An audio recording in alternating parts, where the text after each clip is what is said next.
Okay, so we are going to start benzene today. तो 1 our का complete ये topic है, ठीक है, और 1 घंटा ही इसमें ओवरऑल हमारे पास लगेगा इस कंप्लीट टॉपिक को कवर करने के लिए। बेंजीन की केमिस्ट्री डिस्कस करने वाले हैं, ठीक है। तो चैप्टर 7 चल रहा था, अल्केन अल्कीन अल्काइन मैंने बता दिया। बेंजीन के हवाले से डिस्कशन करेंगे C6H6, और जो भी इसके बारे में प्रिपरेशन, केमिकल प्रॉपर्टीज़ वगैरह, MCQs वगैरह जो भी सोल्यूशन है आज हम उस कंप्लीट करेंगे सारी चीज़ें, ठीक है। तो सबसे पहले जो हम बेंजीन के लिए स्टार्ट करेंगे, तो केमिस्ट्री ऑफ बेंजीन में फॉर्मूला आप सब जानते हैं, बेंजीन का C6H6 होता है। बेंजीन एक एरोमेटिक हाइड्रोकार्बन है, ठीक है। तो एरोमेटिक हाइड्रोकार्बन्स जो होते हैं तो उनमें एरोमेटिसिटी पाई जाती है। एरोमेटिक कैरेक्टर होने के लिए कुछ चीज़ें, कुछ पॉइंट्स बहुत ज़रूरी हैं, ठीक है। एरोमेटिक कैरेक्टर कोई भी अगर कंपाउंड रखेगा तो वो हकल्स रूल को फॉलो करेगा। इसका मतलब कि 4n+2 पाई इलेक्ट्रॉन, अगर 4n+2 पाई इलेक्ट्रॉन्स होंगे तो फिर वो कंपाउंड एरोमेटिक होगा। इसके अंदर 2 पाई इलेक्ट्रॉन यहाँ होता है, 2 यहाँ होता है, 2 यहाँ होता है, टोटल 6 पाई इलेक्ट्रॉन्स होते हैं। तो 4n+2 में इनकी वैल्यू 1 रखेंगे तो ये 6 आ जाएगा ओवरऑल। दैट्स वाई बेंजीन एक एरोमेटिक कैरेक्टर रखता है, ये एक एरोमेटिक कंपाउंड है, ठीक है। एरोमेटिक वैसे एरोमा से निकला है, एरोमा के मतलब होता है स्ट्रॉन्ग स्मेल, तेज़ स्मेल इसकी होती है। दैट्स वाई ये एरोमेटिक हाइड्रोकार्बन्स कहलाते हैं। और 4n+2 पाई इलेक्ट्रॉन्स जिन भी हाइड्रोकार्बन्स के पास होंगे वो एरोमेटिक हाइड्रोकार्बन होगा। इनको बेंजोइड्स भी हम कहते हैं।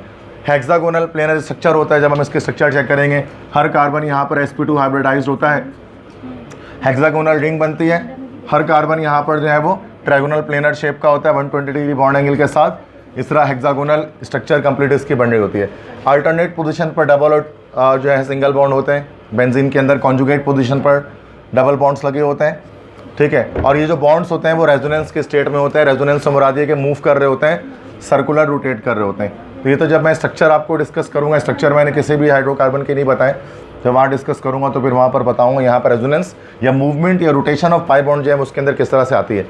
तो बेंजीन के इस तरह से 2 स्ट्रक्चर्स पॉसिबल होते हैं। बेंजीन के 2 अल्टरनेट कैक्यूल स्ट्रक्चर्स पॉसिबल हो सकते हैं। आप इस तरह से भी बेंजीन बना सकते हैं, इस तरह से भी बना सकते हैं। मतलब बॉन्ड की पोजीशन इन 3 जगहों पर भी हो सकती है, इन 3 जगहों पर भी हो सकती है, ठीक है। तो इसके लिए ज़्यादा बेहतर स्ट्रक्चर यहाँ पर होता है जो रेजोनेंस मॉडल होता है, जिसमें हम क्या करते हैं, डॉटेड सर्किल बना देते हैं बेंजीन के अंदर। And that dotted circle is actually showing you the rotation of pi bond inside the benzene ring. तो बेंजीन रिंग के अंदर जो पाई बॉन्ड रोटेट कर रहा है, इसके बारे में ये बात आपको बता रहा है, ठीक है। तो बेंजीन C6H6 इसका फार्मूला है, इसके बारे में आज डिस्कस करना। एरोमेटिक हाइड्रोकार्बन है, हेक्सागोनल रिंग होती है, अल्टरनेट पोजीशन पर डबल बॉन्ड्स होते हैं और ये डबल बॉन्ड्स रोटेशन में होता है, मूव कर रहे होते हैं, इसी को रेजोनेंस कहा जाता है, ठीक है। अब ये मूवमेंट किस वजह से होती है, ये स्ट्रक्चर ऑफ बेंजीन का टॉपिक है, ये आज का टॉपिक नहीं है हमारा, ठीक है। तो आज हम इस पर कोई बात नहीं करने वाले, रेजोनेंस होने की क्या वजह, क्योंकि स्ट्रक्चर मैंने किसी भी हाइड्रोकार्बन के डिस्कस किया नहीं अब तक। रिएक्शंस डिस्कस करना है, बस वही कर रहे हैं फिलहाल, और MCQs डिस्कस करने। क्लियर है, यहाँ तो बात पता है। कोई नई बात आई डोंट थिंक तो कि आपने कुछ भी लिखा होगा इसमें से, ये बात पहले से जानते हैं। जो कोई नई बात होगी मैं खुद ही फोकस कर लूँगा, आप उसमें लाजमी लिखना। नहीं लिख भी लिया तो कोई गुनाह नहीं है इसमें भाई। अच्छा, अगर हम फिजिकल प्रॉपर्टीज़ की बात करें बेंजीन के, तो फिजिकल प्रॉपर्टीज़ इसकी क्या होती हैं, तो ये हमारे पास जो है वो कलरलेस लिक्विड होता है, लिक्विड स्टेट में होता है, और इसकी स्मेल पेक्यूलियर स्मेल होती है। पेक्यूलियर मतलब अजीब सी स्मेल इसकी होती है। पेक्यूलियर स्मेल होती है, अजीब सी स्मेल होती है। मतलब इसकी स्मेल में हम ये नहीं कह सकते हैं कि इसकी स्मेल जो है वो कोई सॉर होती है या स्वीट होती है या पंजेंट होती है। पेक्यूलियर एक अजीब सी स्मेल होती है बेंजीन की। अजीब पेक्यूलियर मतलब इसकी एक कैरेक्टरिस्टिक स्मेल होती है, जो बेंजीन स्मेल के लिहाज से ही जिसको जाना जाता है, ठीक है। तो इसकी एक पेक्यूलियर और एक अजीब सी स्मेल है इसकी। मेल्टिंग पॉइंट इसकी 5.5 डिग्री सेंटीग्रेड पर ये मेल्ट हो जाता है, और बॉइलिंग पॉइंट बहुत ज़्यादा फेमस है इसकी। 80 डिग्री सेंटीग्रेड इसकी जो है वो जो है वो उसकी बॉइलिंग पॉइंट 80 डिग्री सेंटीग्रेड पर जाकर जो है वो बॉयल हो रहा होता है। चूँकि कोवलेंट है, कोवलेंट कंपाउंड्स की 100 से कम ही होती है जितने भी हैं। और हाइड्रोकार्बन, और चूँकि C6H6 है तो उसके अंदर हाइड्रोजन बॉन्डिंग पाई नहीं जाएगी। अगर हाइड्रोजन बॉन्डिंग नहीं होगी तो उसका मतलब कि उसकी हाई बॉइलिंग पॉइंट नहीं हो सकती, बिकॉज हाइड्रोजन बॉन्डिंग की वजह से बॉइलिंग पॉइंट इंक्रीज हो रही होती है किसी भी कंपाउंड की, किसी भी सब्सटेंस की। हाईली फ्लेमेबल होता है, चूँकि हाइड्रोकार्बन है, तमाम ही हाइड्रोकार्बन हाईली फ्लेमेबल है। कोई भी हाइड्रोकार्बन एक्सेप्शन नहीं है जो जलता ना हो। हर हाइड्रोकार्बन जलता है, और किस ब्लैक सूट के साथ जलता है ये भी आप जानते हैं, काले धुएं के साथ जलता है। और काला धुआं देने की वजह क्या होती है, हाई कंटेंट ऑफ कार्बन या high percentage of carbon, carbon की हाई परसेंटेज की वजह से। क्योंकि 6:6 का रेशो है, 1:1 का रेशो है। एक कार्बन है तो एक हाइड्रोजन, एम्पिरिकल फॉर्मूला निकाल लोगे उसका तो तुम। तो इसलिए, वरना किसी और अल्केन्स, अल्कीन्स, अल्काइंस में इस तरह का रेशो पाया नहीं जाता। Highest carbon to hydrogen ratio आपके पास बेंजीन में होता है। कि हर एक हाइड्रोजन के साथ एक कार्बन अटैच होता है, और इसी हाई कार्बन रेशियो की वजह से कार्बन डाइऑक्साइड की बड़ी मिकदार निकल रही होती है उसके अंदर से। जब 1 मोल अगर आप डालोगे ना, मीथेन बनाओगे, 1 मोल मीथेन जला लो, इथेन जला लो, इथीन जला लो, इथाइन जला लो 1 मोल, और 1 मोल बेंजीन जला लो, जब आप बैलेंस करोगे क्वेश्चन को आपको दिखेगा सबसे ज़्यादा 6 CO2 जो निकल रहा होता है 1 मोल बेंजीन जलाने से, वो बेंजीन से निकल रहा होता है। अब 6 मोल कार्बन डाइऑक्साइड जब निकलेगा, तो कार्बन डाइऑक्साइड जब इतनी बड़ी तादाद में निकलेगी तो काले धुएं के साथ निकलेगी, क्योंकि कार्बन कंटेंट ज़्यादा है। तो ये एक फ़र्क होता है जो एलिफेटिक और एरोमेटिक कंपाउंड में। एलिफेटिक कंपाउंड ब्लैक सूट के साथ नहीं जलते, जैसे घर में मौजूद सुई गैस, वो ब्लैक सूट के साथ नहीं जलती, वो काले धुएं के साथ नहीं जलती, वो ब्लैक स्मोक नहीं देती, क्योंकि वो CH4 है, 1:4 का रेशो है। 4 हाइड्रोजन है तो 1 कार्बन है। आपके घर पे गैस जो मौजूद है, सुई गैस, डोमेस्टिक गैस, इसकी बात करें तो 1 कार्बन है तो 1 हाइड्रोजन है, तो ज़्यादा कंटेंट है, ज़्यादा कंटेंट है तो ज़्यादा काला धुआं ये देता है। इस तरह बहुत सारे और आपके पास टायर वगैरह जो एरोमेटिक हाइड्रोकार्बन से बने होते हैं, रबर्स वगैरह आजकल जो सिंथेटिक रबर्स बनते हैं वो सारे एरोमेटिक होते हैं। इसलिए सिंथेटिक रबर को जब भी जलाया जाएगा, किसी भी टायर जलाया जाए, आपने देखा होगा बहुत सारा काला धुआं निकलता है टायर जलाने पे। क्यों? चूँकि टायर जो है वो एरोमेटिक हाइड्रोकार्बन से मिलकर बना है, और इसलिए उसमें कार्बन का कंटेंट ज़्यादा है। तो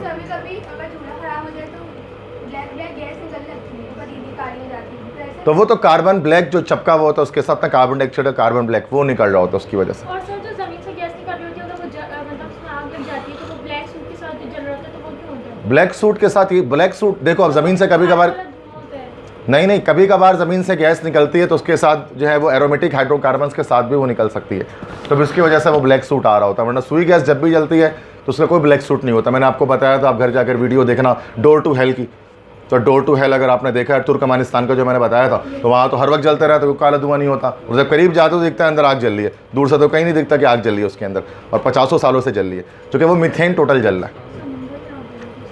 और समंदर में जो आग लगती है एरोमेटिक हाइड्रोकार्बन्स जो जल लेते हैं ना, तो उसकी वजह से वो निकल रहा था, दैट्स वाई। ठीक है, तो हाईली फ्लेमेबल होता है। नेक्स्ट स्मोकी फ्लेम के साथ जलता है, बता दिया मैं, ब्लैक सूट के साथ जलता है, क्यों जलता है रीज़न बता दिया। इमिसिबल, इमिसिबल मतलब इनसॉल्युबल होता है वाटर में, पानी में हल नहीं होगा, क्यों? चूँकि बेंजीन नॉन पोलर नेचर का है, बेंजीन में पोलैरिटी आएगी ही नहीं। नॉन पोलर नेचर का क्यों है? प्लेनरी स्ट्रक्चर है, ट्रायगोनल प्लेनरी स्ट्रक्चर होता है, तो फिर जाहिर सी बात है कि नॉन पोलर होगा। सिमेट्रिकल मॉलिक्यूल है, सिमेट्रिकल मॉलिक्यूल नॉन पोलर होता है। अब तो नॉन पोलर होगा तो जाहिर सी बात है वाटर में इनसॉल्युबल होगा, लेकिन वही ऑर्गेनिक सॉल्वेंट्स के अंदर, इथेनॉल, ईथर वगैरह के अंदर सॉल्युबल हो जाएगा बेंजीन। टॉक्सिक होता है, टॉक्सिक होता है, और कार्सिनोजेनिक भी जिसको हम कहते हैं, कार्सिनोजेनिक होता है। कार्सिनोजेनिक का मतलब कि ये जो है वो ब्लड कैंसर कॉज करता है।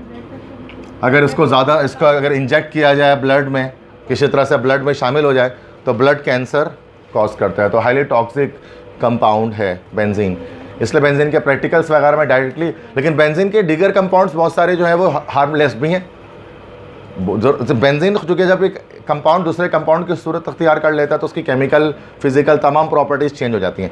जैसे कि हमारे पास एक कंपाउंड होता है, आप हमेशा इस तरह से आगे अभी हम पढ़ेंगे, COONA लगा होता है, this is called sodium benzoate, this is called sodium benzoate. कभी भी कोई टॉफ़ी कोई भी चीज़ खाओगे ना, उसके अगर इंग्रेडिएंट्स में पढ़ोगे तो इंग्रेडिएंट्स में सब में लिखा होता है सोडियम बेंजोएट, फूड एडिटिव के तौर पे लिखा होता है sodium benzoate. Sodium benzoate benzene based compound है, बेंजीन के साथ COONA लगा होता है, लेकिन वो हर बच्चा खाता है, कोई उसमें कोई बुराई नहीं है, क्योंकि ये कंपाउंड चेंज हो जाता है। तो बेंजीन खुद टॉक्सिक है, लेकिन बेंजीन का हर कंपाउंड टॉक्सिक नहीं है।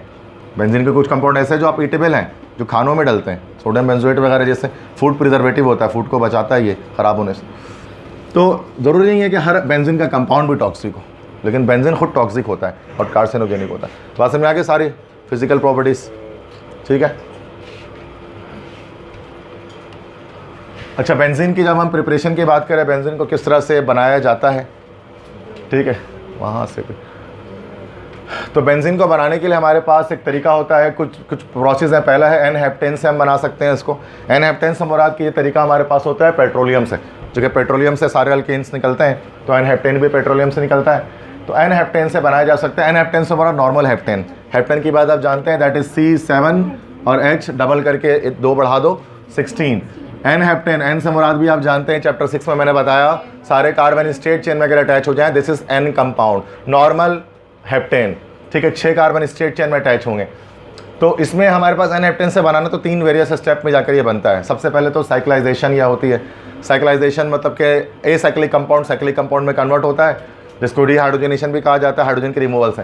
क्योंकि आप जानते हैं कि अल्केन को अगर आपको रिंग को जोड़ना है अगर आप इस कार्बन से इस कार्बन को अगर आप जोड़ना चाहते हैं तो इस सूरत में क्या होगा कि ये जुड़ेगा नहीं जब तक कि एक हाइड्रोजन यहाँ से एक हाइड्रोजन आप यहाँ से ना निकाल दो, क्योंकि अभी कार्बन के 4-4 बॉन्ड हर तरफ पूरे हैं। तो एक यहाँ से बॉन्ड खाली करो हाइड्रोजन, एक यहाँ से खाली करो, एक यहाँ से हाइड्रोजन निकालो, एक यहाँ से हाइड्रोजन निकालो, H2 निकाल दो, मतलब डिहाइड्रोजनेशन कर दो।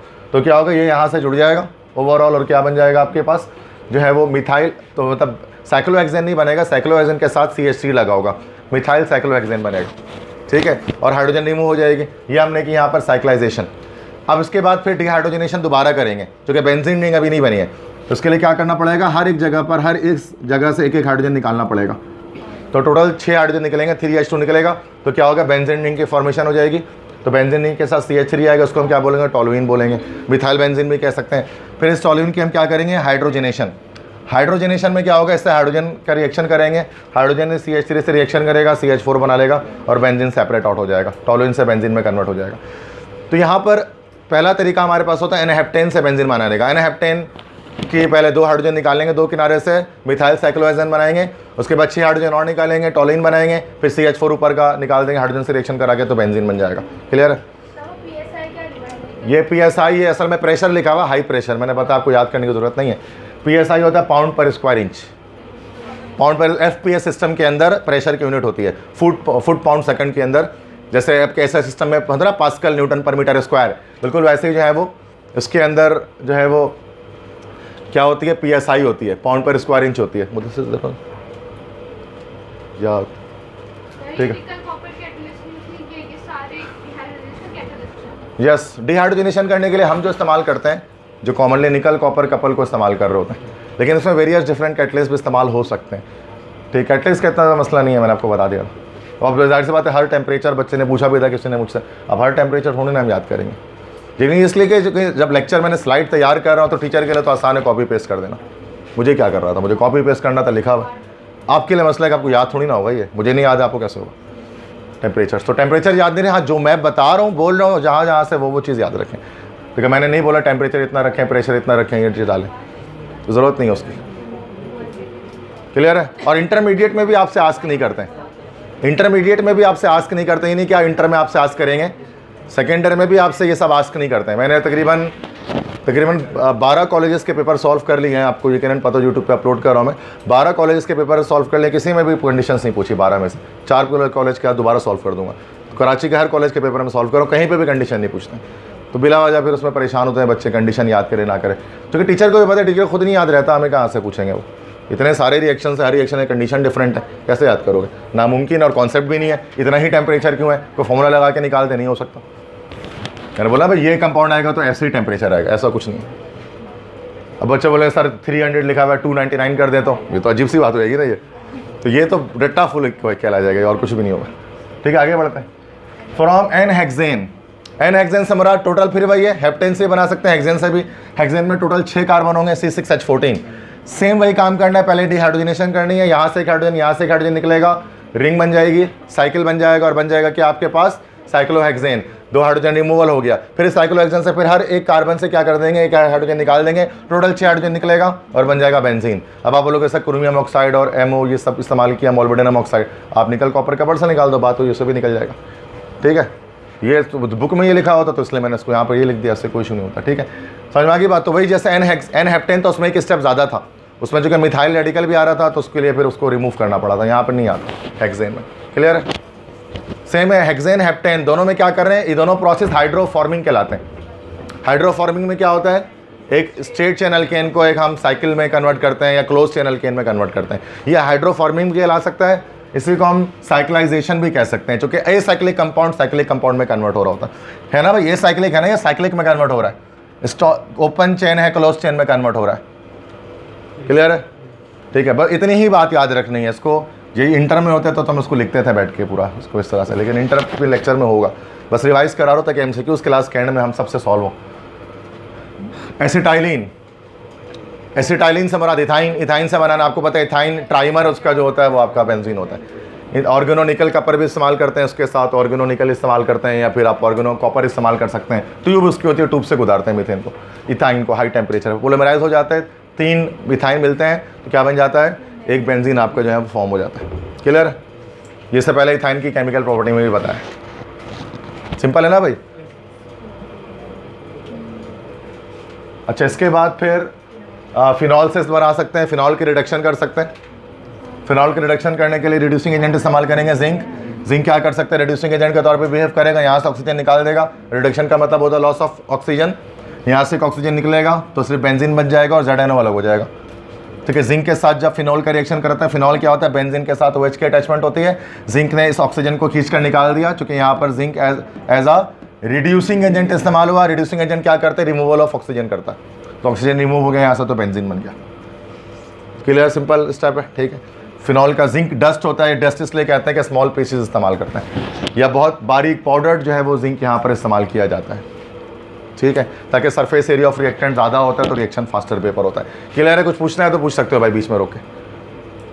क्लियर है, ठीक है, बीच में आप रोक के पूछ सकते हैं कि सर इस स्टेप को उस तरह से बताएं, तो आई विल ट्राई टू। ठीक है, बट अगर आप चुप रहेंगे तो मतलब कि आपको ये चीज़ पहले से पता है और आप थक चुके हैं उसको देख देख कर, तो आगे बढ़ जाते हैं।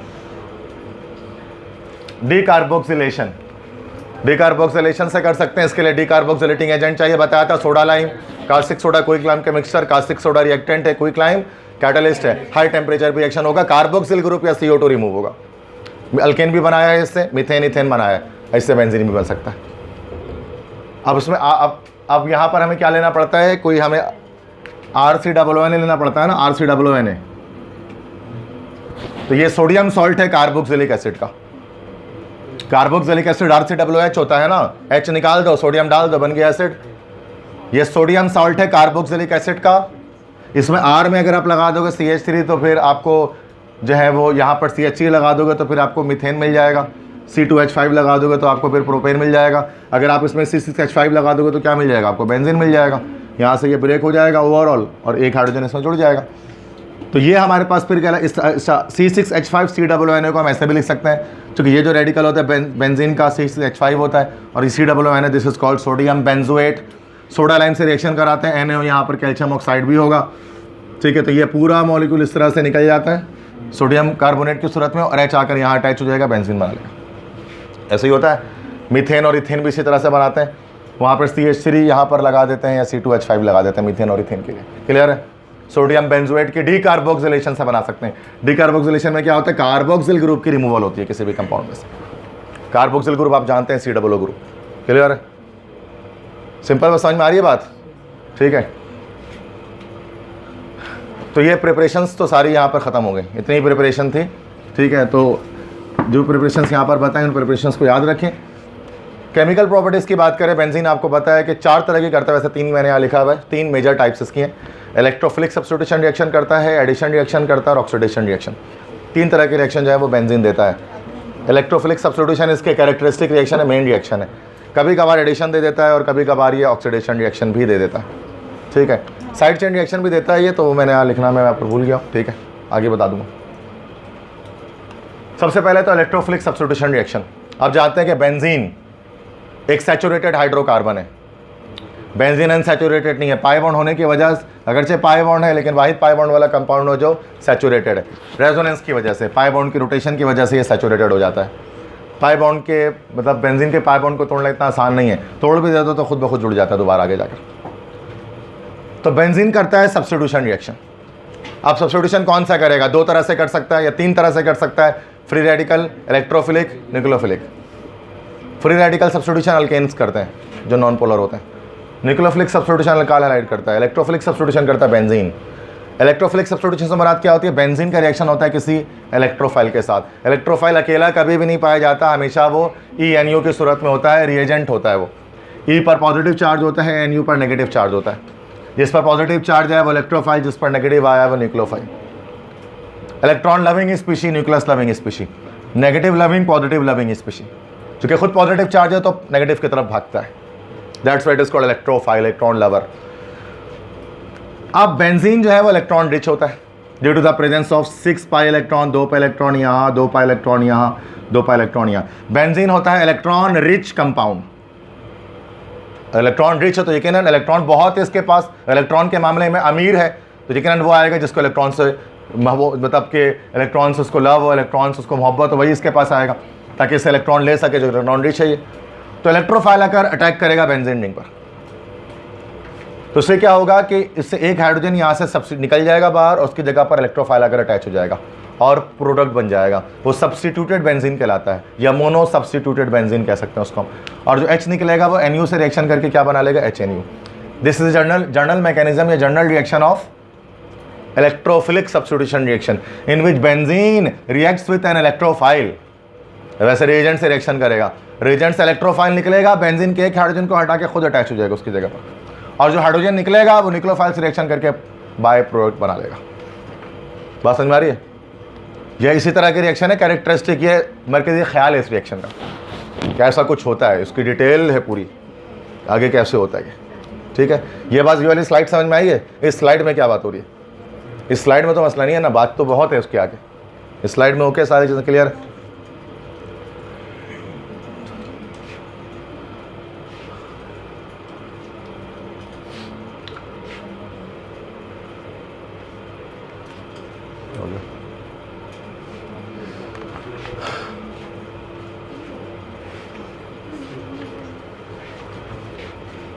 बस एक बार, ठीक है। स्टेप्स कितने स्टेप्स होते हैं? वैसे 3 स्टेप होते हैं, 4 स्टेप पे भी ब्रेक कर सकते हैं। वैसे हम इंटर में 3 ही स्टेप लिख रहे होते हैं इसमें। फर्स्ट स्टेप आपका फॉर्मेशन ऑफ इलेक्ट्रोफाइल, इलेक्ट्रोफाइल बनता है। दूसरा अटैक करता है इलेक्ट्रोफाइल बेंजीन रिंग पर, एरिनियम आइन बन जाता है। सिग्मा कॉम्प्लेक्स अभी बताऊंगा कैसे बनेगा। H+ रिमूव होता है, प्रोडक्ट की फॉर्मेशन होती है, और H+ न्यूक्लियोफाइल से रिएक्शन कर जाता है, कैटलिस्ट वापस हासिल हो जाता है, आपको रिकवरी हो जाती है उसकी। यही स्टेप्स होते हैं। फर्दर 3 स्टेप में इंटरमीडिएट में लिखे होते हैं, 4 स्टेप भी कह सकते हैं। ठीक है, क्योंकि 3 और 4 को मिलाकर लिखते हैं नॉर्मली, बल्कि 2 और 3 को मिलाकर लिखते हैं, 4 अलग से लिखते हैं। बात वही, आप 2, 3 को मिलाकर एक ही स्टेप डाल दो इलेक्ट्रोफाइल, क्योंकि जब इलेक्ट्रोफाइल अटैक करता है तो एरिनियम आइन भी बनता है और H+ भी उसी स्टेप पे निकल जाता है। फिर लास्ट स्टेप पे जाकर फिर रिकवरी हम करते हैं कैटलिस्ट की। अब कैसे होता है उसको देखें। तो सबसे पहला क्या होता है, इलेक्ट्रोफाइल की फॉर्मेशन होती है कैटलिस्ट के प्रेजेंस में। ये है हमारे पास रिएजेंट, इसका रिएक्शन होता है किसी कैटलिस्ट से, कोई भी कैटलिस्ट हो सकता है, XYZ अभी हम पढ़ेंगे जब फर्दर स्पेसिफिक रिएक्शन मैं बताऊँगा। तो रिएजेंट है जिसके अंदर इलेक्ट्रोफाइल न्यूक्लियोफाइल होता है, कैटलिस्ट है। ये कैटलिस्ट क्या करता है, ये न्यूक्लियोफाइल के साथ अटैक कर लेता है और इलेक्ट्रोफाइल अलग हो जाता है। कैटलिस्ट और न्यूक्लियोफाइल के बीच का एक बॉन्ड बन जाता है, इलेक्ट्रोफाइल सेपरेट आउट हो जाता है। यही इलेक्ट्रोफाइल क्या करता है, बेंजीन रिंग पर जाकर अटैक करता है ना। सबसे पहला स्टेप क्या होता है, इलेक्ट्रोफाइल जो भी रिएजेंट है उसका रिएक्शन कैटलिस्ट के साथ होता है। कैटलिस्ट क्या कर सकता है, इस न्यूक्लियोफाइल के साथ रिएक्शन कर जाता है, इलेक्ट्रोफाइल को सेपरेट कर लेता है। यही E+ जाकर रिएक्शन किससे करता है, जाकर बेंजीन से करता है। पहला स्टेप यही होता है। अब कैटलिस्ट कोई भी हो सकता है भाई, कोई फर्क नहीं है। अब हम हैलोजिनेशन में जाएंगे तो स्पेसिफिक नाम बताऊंगा, AlCl3। अभी स्पेसिफिक नाम नहीं बताता, तो जनरल रिएक्शन बता रहा हूँ। क्लियर है?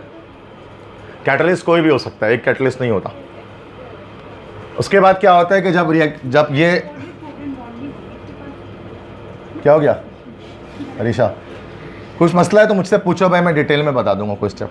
ठीक है, अभी अगर डिटेल में जाऊंगा तो बहुत सारे स्टूडेंट्स के लिए बोरिंग हो जाएगा जी, बहुत ज़्यादा।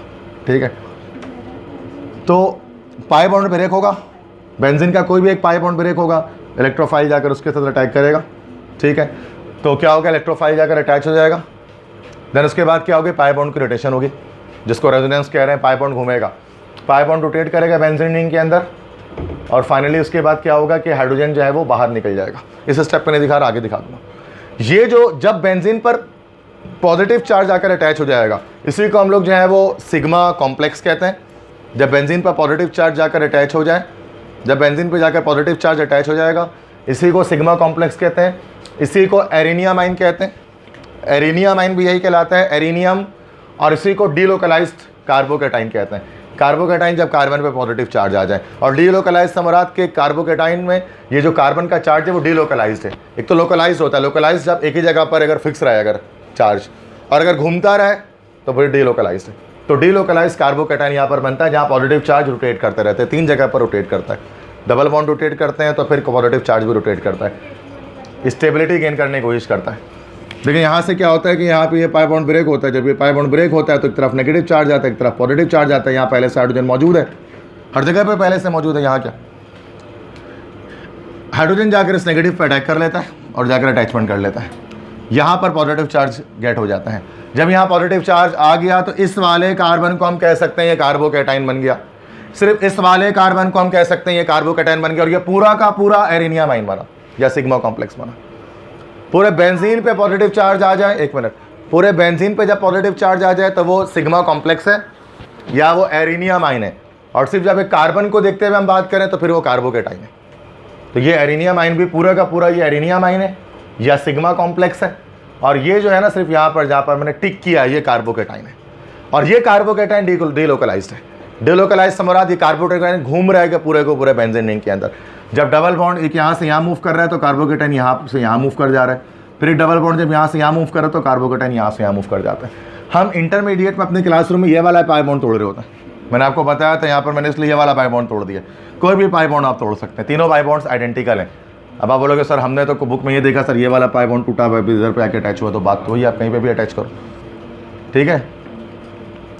बस आपको ये पूरा स्ट्रक्चर याद नहीं रखना है, एप्टीट्यूड के लिए कुछ याद नहीं करना है स्ट्रक्चर में से। बस आपको ये पता होना चाहिए कि इलेक्ट्रोफाइल जब अटैक करता है तो सिग्मा कॉम्प्लेक्स एरिनियम आइन बनता है, बात खत्म हो गई।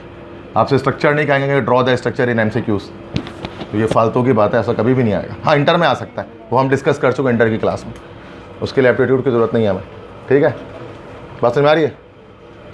और वहाँ पे मैंने वहाँ पे भी दी, ऐसी बातें नहीं बनाया हुआ, लेकिन उसको डिटेल में नहीं घुसूंगा उसकी, जो कि फिर एक एक लेक्चर 1-1 घंटे का सारी आपको पता है इंटर में, ठीक है। वो 1 घंटे इतना टाइम है नहीं ना आपके पास ना हमारे पास, और एप्टीट्यूड में ज़रूरत भी नहीं होती उसकी। हाँ जहाँ ज़रूरत है वहाँ मैं बता रहा हूँ, ये चीज़ याद करो, ये चीज़ याद रखो, पॉइंट्स याद रखो, मेन कॉन्सेप्ट पॉइंट्स याद रखो, कॉन्सेप्ट क्या चल रहा है बस ये याद रखो। और कुछ चीज़ें विदाउट कॉन्सेप्ट चल रही होती हैं, जो कॉन्सेप्ट की डिटेल में घुस रही होती हैं, उसको ज़रूरत नहीं है। एप्टीट्यूड में ही करते हैं और क्या,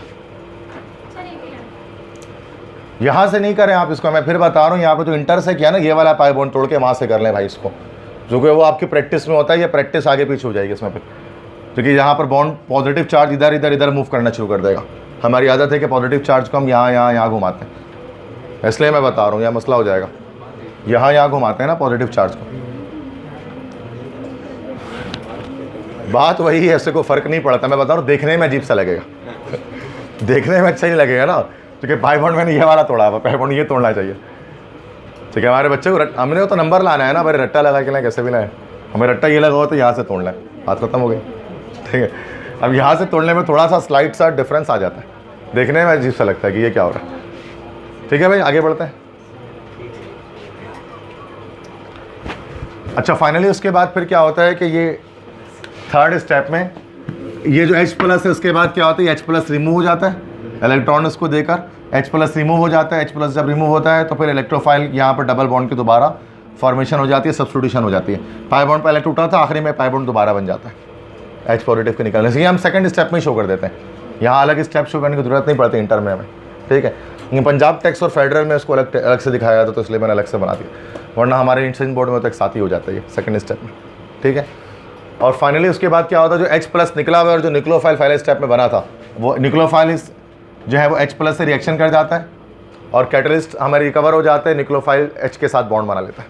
यहाँ पर ये हमारे पास रिकवरी ऑफ कैटलिस्ट जिसको हम कहते हैं ना, वो चीज़ हो जाती है। अभी फर्दर ये तो जनरल मैकेनिज्म से, अब सब स्पेसिफिक रिएक्शंस करेंगे तो फिर हम आपको एक एक करके चीज़ें समझ में आएंगी।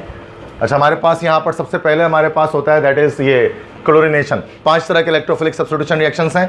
पहला क्लोरीनेशन है, बेंजीन का क्लोरीन से रिएक्शन होगा लेविस एसिड के प्रेजेंस में। ये यहाँ पर हमारे पास होता है लेविस एसिड। लेविस एसिड क्या होता है भाई, जो इलेक्ट्रॉन पेयर एक्सेप्ट कर सके।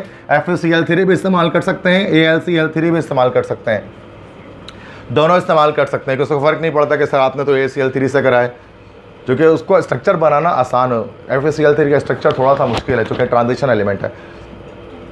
AlCl3 का सिंपल स्ट्रक्चर होता है। बेंजीन का रिएक्शन Cl2 से कराएंगे AlCl3 के प्रेजेंस में। यहाँ पर AlCl3 aluminium chloride as catalyst इस्तेमाल हुआ है, ठीक है। तो यहाँ से कहीं से भी एक हाइड्रोजन आप निकाल दें, ठीक है। तो यहाँ पे जैसे कि हाइड्रोजन निकाल कर Cl को हमने यहाँ अटैच कर दिया, जो कंपाउंड बना उसका नाम आया क्या, क्लोरोबेंजीन। यही ब्रोमोबेंजीन भी बन सकता है, बट फ्लोरोबेंजीन पॉसिबल नहीं होता इसके अंदर। आयोडोबेंजीन भी पॉसिबल है, क्लोरो ब्रोमो आयोडो तीनों पॉसिबल है, फ्लोरोबेंजीन इसके अंदर पॉसिबल नहीं है, ठीक है। वो बहुत फास्ट रिएक्शन करता है, दैट्स वाई फ्लोरोबेंजीन नहीं एग्जिस्ट करता, बाकी सारे एग्जिस्ट करते हैं, क्लोरो ब्रोमो आयोडो तीनों एग्जिस्ट करते हैं। अब इसमें अगर हम मैकेनिज्म की बात करें,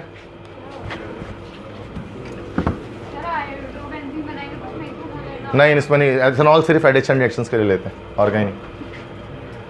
formation of electrophile in the presence of catalyst, electrophile की फॉर्मेशन हो जाएगी।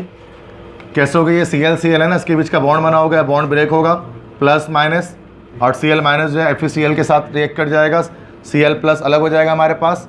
इसको हम लोग क्या कहेंगे, Cl+ को क्लोरीनियम आइन, क्लोरीनियम आइन और ACl और FeCl3 से रिएक्शन करेंगे, FeCl4 नेगेटिव बन जाएगा। वो हमारे पास बना इलेक्ट्रोफाइल, राइट साइड पे हमारे पास बना निक्लोफाइल। दिख रहा है सबको? ठीक है। ये क्लोरोCl प्लस क्या करेगा, अटैक करेगा बेंजीन पर, बेंजीन पर अटैक करेगा, बेंजीन का पाई बॉन्ड घूमेगा, फाइनली H प्लस निकल जाएगा, क्लोरोबेंजीन बन जाएगा। ऐसे अब छोड़ दो कैसे घूम रहा है पाई बॉन्ड, कोई फर्क नहीं पड़ता। क्या होता है फिर, H प्लस निकलेगा, Cl बन जाएगा, क्लोरोबेंजीन बन जाएगा। अभी H प्लस जो है वो FeCl4 से रिएक्शन करेगा निक्लोफाइल से, ये निक्लोफाइल था तो FeCl3 कैटलिस्ट सेपरेट हो जाएगा और HCl बाय प्रोडक्ट के तौर पे आपको हासिल हो जाएगा। ऐसे ही होता है मैकेनिज्म इसका। तो ये इसमें हमारे पास बस ये याद रखना है इस पूरे स्लाइड्स के अंदर के क्लोरीनियम आइन जनरेट हो रहा है बस। क्लोरीनेशन में कौन सा, भाई एप्टीट्यूड में क्या पूछेंगे, क्लोरीनेशन जब बेंजीन की करता है तो कौन सा आइन जनरेट होता है, क्लोरीनियम आइन होता है, Cl पॉजिटिव, और अटैक करके क्या बनाता है बेंजीन के साथ, वो क्लोरोबेंजीन। और कुछ नहीं पूछने वाले, ये थोड़ी ना आपसे पूछेंगे स्ट्रक्चर बना के, ना बोलेंगे स्ट्रक्चर ड्रॉ करो कैसे अटैक कर रहा है, ये सवाल बन नहीं सकता। इसके अलावा अगर सवाल बना तो वो बहुत मुश्किल हो सकता है, वो मैकेनिज्म बेस्ड हो सकता है, तो आस्क नहीं किया जाता। ठीक है, तो इसकी वजह से हम कह रहे हैं कि इसमें सिर्फ आप जिस क्या करो कि जो बात है कि इलेक्ट्रोफाइल कौन सा बन रहा है और अटैक करने के बाद कौन सा कंपाउंड फॉर्म कर रहा है, इसी को पूछा जाता है, इसी को याद रखो। पास पेपर सॉल्व करोगे तो इसी तरह के सवाल मिलेंगे आपको भी। ब्रोमिनेशन भी कर सकते हैं, सिंपल यार, ब्रोमीन के साथ रिएक्शन करा दो, FeBr3 या AlBr3 ले लो, ब्रोमोबेंजीन बन जाएगा। क्लियर? इसका मैकेनिज्म नहीं बता रहा, ठीक है, वही इसी तरह का मैकेनिज्म होगा सेम। नाइट्रेशन, नाइट्रेशन में क्या करेंगे भाई, नाइट्रेटिक मिक्सचर हम लेंगे, बेंजीन का नाइट्रेटिक मिक्सचर से रिएक्शन कराया जाएगा। नाइट्रेटिक मिक्सचर में दो चीज़ें हैं, नाइट्रिक एसिड और sulphuric acid. Nitric acid as reagent होता है, सल्फ्यूरिक एसिड कैटलिस्ट के तौर पे होता है। ठीक है, और क्या बनेगा बाय प्रोडक्ट, हमारे पास कंपाउंड क्या बनेगा, नाइट्रोबेंजीन, और बाय प्रोडक्ट वाटर निकलेगा। अब किस तरह से मैकेनिज्म, इसके एक स्लाइड में मैकेनिज्म देखते हैं। यहाँ पर नाइट्रिक एसिड सल्फ्यूरिक एसिड दोनों का रिएक्शन साथ में होगा, दोनों अगरचे एसिड्स हैं लेकिन सल्फ्यूरिक एसिड ज़्यादा स्ट्रॉन्ग है, एज अ बेस बिहेव करेगा, OH नेगेटिव निकाल देगा। ये एज एसिड बिहेव करेगा, H पॉजिटिव निकाल देगा। H पॉजिटिव OH नेगेटिव मिलकर वाटर बनेगा, यहाँ से OH नेगेटिव निकला तो NO2 प्लस बनेगा, यहाँ से H प्लस निकला तो HSO4 माइनस बनेगा। ये इलेक्ट्रोफाइल, नाम इसका कौन सा आइन हो जाएगा, नाइट्रोनियम आइन। यम आता है ना हमेशा पॉजिटिव आइंस के साथ, नाइट्रोनियम आइन, बाइसल्फेट आइन, बाइसल्फेट आइन इसका क्या बन गया, निक्लोफाइल, वाटर बाय प्रोडक्ट निकला। यही नाइट्रोनियम आइन बेंजीन पे अटैक करेगा, एक पाई बॉन्ड टूटेगा, नेगेटिव चार्ज जनरेट होगा, नाइट्रोनियम आइन जाकर अटैक कर लेगा, बन जाएगा नाइट्रोबेंजीन। यहाँ पर लेकिन हम अलग स्टेप पे नाइट्रोबेंजीन को शो कर रहे हैं, लेकिन कि H निकल रहा है, उसके बाद नाइट्रोबेंजीन बन रहा है। सेकंड स्टेप पे डायरेक्ट भी शो कर सकते हैं फाइनली। उसके बाद क्या होगा, रिकवरी ऑफ कैटलिस्ट, जो बाइसल्फेट आइन होगा उसमें हाइड्रोजन आकर रिएक्शन कर जाएगा निक्लोफाइल के साथ, H2SO4 कैटलिस्ट वापस रिकवर हो जाएगा। क्लियर? बस याद रहिए रखें कि नाइट्रेशन जब करते हैं तो दो एसिड लेते हैं भाई, नाइट्रिक एसिड, सल्फ्यूरिक एसिड। ठीक है, और होता है वो क्या होता है, नाइट्रोनियम आइन। प्रोडक्ट क्या बनता है नाइट्रेशन में, नाइट्रोबेंजीन। और कुछ नहीं पूछ सकते, यही पूछेंगे। ठीक है, बाकी ये सब चीज़ें एक्स्ट्रा डिटेल के लिए जो सेकेंड ईयर ताकि आपकी और मजबूत हो जाए, इसके लिए रिवाइज करने के लिए जस्ट लिखा हो। सल्फोनेशन, सल्फोनेशन में क्या होता है, सल्फोनेशन में सल्फोनियम ग्रुप जाकर ऐड होता है, SO3H ग्रुप जिसको हम बोलते हैं ना, SO3H पॉजिटिव। ये हमारे पास जो सल्फोनियम ग्रुप है, सल्फोनियम आइन या सल्फोनियम ग्रुप कह लो, वो जाकर अटैच हो जाता है बेंजीन के साथ। ठीक है, तो इसमें बेंजीन का रिएक्शन SO3 से होता है और एसिड हमारे पास होता है concentrated sulphuric acid, sulphur trioxide gas है ये। ठीक है, और फ्यूमिंग असल में ओवरऑल ये होता है, ओवरऑल अगर इसको पूरा मिलाकर बोलो ना, ये होता है फ्यूमिंग सल्फ्यूरिक एसिड। मिला दोगे तो ओलियम भी बन जाएगा, H2S2O7। अगर मिला दो दोनों फार्मूले को तो H2S2O7 बन जाएगा, जिसको हम लोग बोलते हैं oleum. Oleum is highly concentrated sulphuric acid, highly concentrated sulphuric acid, ऐसा सल्फ्यूरिक एसिड जिससे सल्फर ट्राइऑक्साइड गैस के फ्यूम्स निकले, धुएं निकले, वो कहलाता है हमारा oleum, highly concentrated sulphuric acid. तो देखा जाए तो हम सिर्फ ओलियम से ही रिएक्शन करवा रहे होते हैं, लेकिन वो ओलियम निकाल रहा होता है SO3 गैस के फ्यूम्स, जिनसे जाकर रिएक्शन करता है बेंजीन। इसलिए SO3 हमारे रिएक्टेंट में होता है, H2SO4 हमारे कैटलिस्ट में होता है। इससे बनेगा क्या कंपाउंड, हम जब रिएक्शन करा लेंगे तो benzene sulphonic acid, SO3H group यहाँ बेंजीन पे जाकर अटैच हो जाएगा, SO3H ग्रुप, तो बन जाएगा बेंजीन सल्फोनिक एसिड। ये सल्फोनेशन का प्रोडक्ट होता है।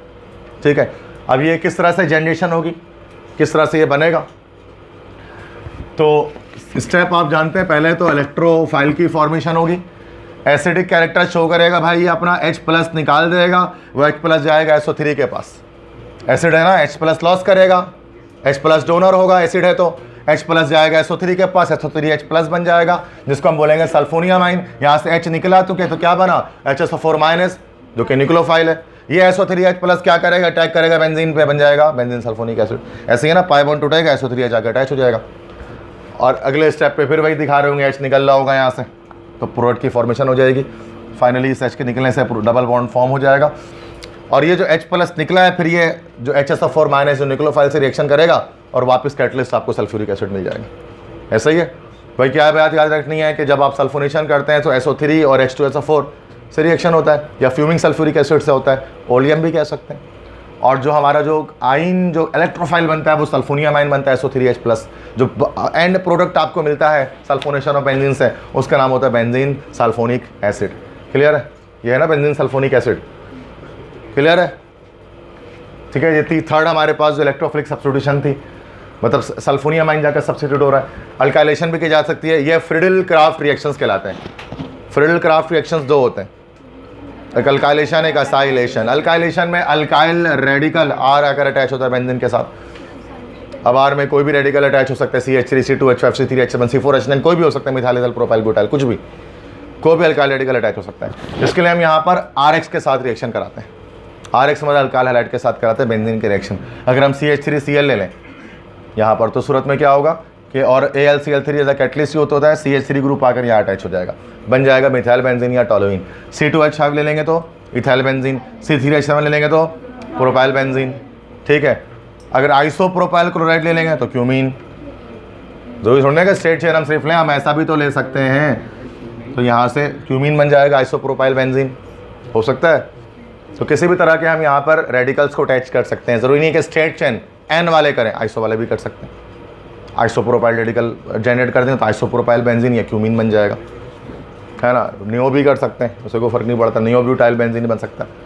तो डिपेंड करता है आप R यहाँ पर क्या यूज़ कर रहे हैं। सबसे फेमस यहाँ पर CH3Cl ही होता है भाई, मिथाइल क्लोराइड, जो CH3 ग्रुप आकर अटैच कर देगा, ठीक है। अच्छा, अब इसमें सेम यही है कि आपका जो रिएजेंट है वो रिएक्शन करेगा कैटलिस्ट के साथ। ये यहाँ पर CH+ जनरेट होगा, Cl- इधर जाकर इसके AlCl4- बना लेगा, न्यूक्लियोफाइल बन जाएगा, और CH3+ आपका इलेक्ट्रोफाइल बन जाएगा, जाकर अटैक मारेगा किस पे, बेंजीन पे। और नेक्स्ट स्टेप पे क्या करेगा भाई, तो H निकल जाएगा, टोलिन बन जाएगा। जो H+ निकला होगा AlCl4 के साथ रिएक्शन करेगा माइनस के साथ, HCl बन जाएगा, AlCl3 अलग, HCl by product, AlCl3 catalyst recover. समझ में आ रही है बात, पल्ले पड़ रहा है क्या बता रहा हूँ, बड़ी डिटेल है भाई। एक बार सुनो फिर मैं बता रहा हूँ, जिन बच्चों ने नहीं पढ़ा इंटरमीडिएट मुझसे यहाँ पर, तो भाई सारे लेक्चर्स रिकॉर्डेड रखे हुए डिटेल में, एक एक टॉपिक को एक एक घंटे में समझाया मैंने, ये सारे एक एक घंटे में समझाया, एक एक बॉन्ड तोड़ के जोड़ के स्लोली प्यार मोहब्बत से समझाया, तो वहाँ पर देख लेना। अगर किसी को ऐसे समझना है तो मैं बता रहा हूँ, है वो भी है, वो भी मिल जाएगा। मतलब मेरी आदत, वो तो एप्टीट्यूड में यही पेश होती है, लेकिन आपको बहुत ही ज़्यादा करना है तो अगर वैसे करेंगे तो कोर्स नहीं खत्म होगा, सिंपल सी बात है। करा तो वैसे भी सकता हूँ, मज़ा आ जाएगा तुम लोग को, लेकिन महीना भर वही चलता रहेगा, मज़ा ही आ जाएगा। मतलब जिन बच्चों को पढ़ा हुआ है उनको नहीं आएगा, नए बच्चों को आ जाएगा, लेकिन नुकसान ये होगा कि कोर्स कंप्लीट नहीं होगा। इसके लिए फिर वही बात है कि यूट्यूब सारे वीडियोज़ मैंने इंटरमीडिएट लेक्चर में साल भर की डाली हुई है, आप वहाँ जाकर देखेंगे, स्लोली ईजिली हर एक स्टेप को लाइन बाय लाइन स्लो बिल्कुल स्पीड में पढ़ा है, स्लो स्पीड में पढ़ा है, नॉट स्लो बिल्कुल स्पीड में तो नहीं पढ़ा सकते। हाँ, मिथाइल रेडिकल ही बोलते हैं उसको, मिथाइलियम आइन भी कह सकते हैं उसको, मिथाइलियम भी, हाँ। असाइलेशन में ओके। इसके बाद क्या हमारे पास, फ्रिडल क्राफ्ट असाइलेशन। कौन सा ग्रुप अटैच होगा, चेक करो, असाइल ग्रुप अटैच होगा। ये रहा भाई असाइल ग्रुप, देखो दिस इज असाइल ग्रुप, ये असाइलियम आइन कहलाता है, या असाइल ग्रुप भी इसको हम कह सकते हैं, असाइलियम आइन। तो ये जाकर ग्रुप अगर बेंजीन में अटैच हो जाए तो असाइलेशन। हमारे किताब में सिर्फ यहाँ पर CH3 अटैच होता है, तो वो एसिटोफिनोन बना रहा होता है, ठीक है। तो उसके लिए हम यहाँ पर क्या लेते हैं, एसिटाइल क्लोराइड लेते हैं। एसिटाइल क्लोराइड जो जानते हैं, एसिटाइल क्लोराइड एक एसिड हैलाइड है, ये इस तरह से बना हुआ है, देखने में अजीब सा लग रहा होगा ये कि ना, तो ये यही है, इसी को ऐसा बना दो ऐसा बना दो, बात एक ही है, दैट इज एसिटाइल क्लोराइड, ठीक है। यहाँ से टूटेगा, ब्रेक होगा, नेगेटिव पॉजिटिव, ये जाकर इधर अटैक कर देगा, बन जाएगा। अच्छा, जो कंपाउंड वहाँ पर बना है उसको हम लोग एसिटोफिनोन डायरेक्टली कॉमन नेम में कह रहे होते हैं, एसिटोफिनोन, और HCl यहाँ से सेपरेट आउट हो जाएगा, ठीक है। अब इसमें हमारे पास क्या है कि वही सेम है, लेविस एसिड के साथ फिरेलिक्राफ्ट रिएक्शन में सेम लेविस एसिड यूज़ करते हैं। हैलोजिनेशन में, अल्काइलेशन में, असाइलेशन में, तीनों में कैटलिस्ट लेविस एसिड होता है। यहाँ से Cl ब्रेक होगा, इधर जाकर अटैच कर लेगा, AlCl4 माइनस बन जाएगा, इस पूरे पे पॉजिटिव चार्ज जनरेट होगा, सेल ग्रुप बन जाएगा। ये सेल ग्रुप जाकर अटैक कर लेगा बेंजीन रिंग पे। बेंजीन रिंग पे जहाँ पर नेगेटिव चार्ज अटैच होगा वहाँ रिएक्शन कर जाएगा, ठीक है, वहाँ जाकर अटैक करेगा। उसके बाद H निकल जाएगा बाहर, बन जाएगा एसिटोफिनोन, क्लियर। और जो H प्लस निकला होगा वो AlCl4 से रिएक्शन करेगा, HCl बना लेगा, AlCl3 कैटलिस्ट रिकवर हो जाएगा। ऐसे ही होगा, सब में एक ही काम कर रहे हैं यार, थक गया बता बता के, वही काम हो रहा है ना सारा, बोलने की जरूरत भी नहीं हो। देखना, देख लिया भाई, आगे बढ़ो, देख लिया भाई, आगे बढ़ो, ऐसा होना चाहिए इसमें तो, क्योंकि एक ही काम रिपीट हो रहा है बार बार। समझ में आ रही बात, एक ही काम बार बार रिपीट कर, इसमें कोई ये नहीं कि रॉकेट साइंस को मैं इसमें लगा रहा हूँ लाके, नहीं सर, ये तो बिल्कुल नई बात आपने आज कर दी, ऐसा तो कुछ नहीं है। अच्छा, ये सारे पांचों जो है वो हमारे पास ये इलेक्ट्रोफिलिक सब्स्टिट्यूशन रिएक्शन जो डिटेल में हमारे पास इंटर में आ रहे होते हैं वो मैंने ख़त्म कर लिए। तो वहाँ पर लिखना भी होता है, वर्डिंग ये सब लिखनी होती है इंटर में, तो ठीक है, बहुत बड़े पूरे एक जो 5 समझ लो लॉन्ग क्वेश्चन हमने भी किए डिटेल्ड, जो 5 रिएक्शंस होते हैं, 5 लॉन्ग क्वेश्चन में आते हैं सेक्शन सी में। हाइड्रोजनेशन, तो अब addition reaction, benzene normal condition पे सब्स्टिट्यूशन देता है, रेयर कंडीशन पे एडिशन दे सकता है, एबनॉर्मल कंडीशन पे एडिशन रिएक्शन दे सकता है, हाई टेम्परेचर पे कैटलिस्ट के प्रेजेंस में दे सकता है, ठीक है, या कंडीशन एबनॉर्मल हो जाए। नॉर्मल कंडीशन पे हमेशा सब्स्टिट्यूशन करेगा। एबनॉर्मल कंडीशन पर जो हाइड्रोजनेशन कर सकता है, हाइड्रोजन से जब आप रिएक्शन करा देंगे, हाँ, निकल कैटलिस्ट के प्रेजेंस में हाई टेम्परेचर पे ये पाई बॉन्ड टूटेगा और हर जगह पर एक एक हाइड्रोजन और आकर अटैच हो जाएगा, तो बन जाएगा साइक्लोहेक्सेन। ऐसे ही होता है ना, ये हाइड्रोजनेशन हो रही है, पाई बॉन्ड ब्रेक हो जा रहा है, बट एक एबनॉर्मल कंडीशन पे जाकर ये हो रहा है, तो ये एडिशन रिएक्शन कर सकता है बेंजीन, हाइड्रोजनेशन कर सकता है। दूसरा एक और कर सकता है, आप जानते हैं, हैलोजिनेशन, लेकिन किसके प्रेजेंस में करेगा? सनलाइट के प्रेजेंस में करेगा, ठीक है, हाई प्रेशर पर सनलाइट के प्रेजेंस में करेगा, तो क्या होगा कि ये पाई बॉन्ड फिर ब्रेक होंगे, हर जगह पर Cl जाकर अटैच हो जाएगा, क्या बन जाएगा? Hexa chloro cyclohexane. इंसेक्टिसाइड के तौर पर इस्तेमाल किया जाता है ना, मोटिन के अंदर होता है, किंगटॉक्स के अंदर होता है, होगा और किसी के अंदर, ये सब सही है, that is hexa chloro cyclohexane. तो पाई बॉन्ड टूटा ना भाई, पाई बॉन्ड रिटेन नहीं रहा, एडिशन रिएक्शन सही है, पाई बॉन्ड टूटना एडिशन रिएक्शन होता है। तो 2 एडिशन रिएक्शन बेंजीन कर सकता है, हाइड्रोजनेशन और हैलोजनेशन, ठीक है, रेयर है ये रिएक्शंस, वरना वो करता वही 5 इलेक्ट्रोफिलिक सब्स्टिट्यूशन है। अच्छा, इसके बाद ऑक्सीडेशन रिएक्शन यहां पर हमारे पास इसमें होती है। ऑक्सीडेशन 2 तरह से कर सकता है, ओजोन के साथ और O2 के साथ, O2 के साथ, O2 के साथ। O3 के साथ अगर बेंजीन रिएक्शन करेगा तो पहले एक अनस्टेबल प्रोडक्ट बनता है ओजोनाइड, फिर ओजोनाइड क्या करता है, स्टेबलाइज होकर जिंक से रिएक्शन करके, ऐसा होता है, जिंक के साथ स्टेबलाइज होकर वो क्या बनता है, CHO, ठीक है, दैट इज इथन डाइल बन जाता है। स्ट्रक्चर उसका वो जो कोने में बना हुआ है स्ट्रक्चर लगभग उसका ऐसा ही है, 1,2 इथन डाइल, 2 एल्डिहाइड ग्रुप एक साथ आमने सामने अटैच, CHO इस तरह से लिख देते हैं उसको, बात वही है। तो ये ओजोनोलाइसिस भी कहलाते हैं, इस रिएक्शन को हम लोग फेडरल बोर्ड में कहते हैं ओजोनोलाइसिस, ठीक है, ओजोनोलाइसिस।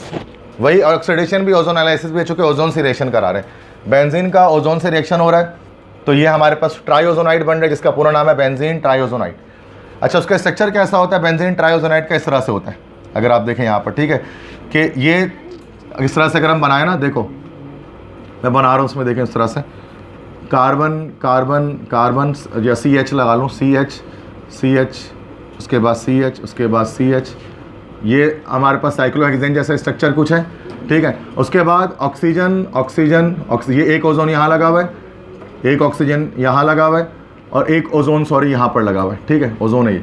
तो 3 ओजोन, तो मतलब यहाँ पर ओजोन जो है वो 3, यहाँ पर ओजोन, यहाँ पर 1 2 3 3 O3, 3 ओजोन यूज़ करते हैं, यहाँ पर शायद मैंने 2 लिखा हुआ है, ठीक है, 3 ओजोन यहाँ यूज़ करते हैं। अच्छा, बॉन्ड ब्रेक कैसे होता है? बॉन्ड ब्रेक किस तरह से होता है कि ये ओजोन, यह जिंक से रिएक्शन होता है, ये ओजोन साथ में निकल जाते हैं जिंक के साथ, तो जिंक इन तीनों ऑक्सीजन से रिएक्शन करता है, 3ZNO बना लेता है, 3ZNO बना के सेपरेट आउट हो जाते हैं।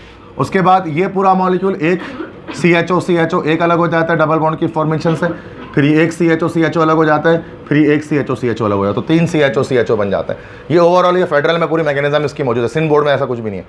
तो किस तरह से बॉन्ड ब्रेक हो रहा है कि पहले ये बेंजीन है, बेंजीन का ओजोन से रिएक्शन है, ये बना बेंजीन ट्राइओजोनाइड, क्योंकि बेंजीन के साथ 3 ओजोन जाकर अटैच कर गए, दैट्स व्हाई बेंजीन ट्राइओजोनाइड उसको हम कह रहे होते हैं। उसके बाद क्या होता है कि ये जिंक ऑक्सीजन रिएक्शन करता है, जिंक रिड्यूसिंग एजेंट है, यहाँ से ऑक्सीजन को निकाल लेता है और ये 3 पार्ट ब्रेक होकर ग्लाइओक्सल या 1,2 इथेन डायल की जो है वो फॉर्मेशन कर लेते हैं, 3 ग्लाइओक्सल के मॉलिक्यूल्स बन जाते हैं। ठीक है, आपको इतना नहीं याद रखना, आपको क्या याद रखना है कि बेंजीन का रिएक्शन जब आप करवाते हैं ओजोन से तो पहले बनता है ट्राइओजोनाइड या बेंजीन ट्राइओजोनाइड, ठीक है, और उसके बाद जो है वो जिंक से जब उसका रिएक्शन हो जाता है तो बन जाता है ग्लाइओक्सल। ये एक ऑक्सीडेशन है O3 के साथ, ओजोन के साथ। बात समझ आ रही है किस तरह से?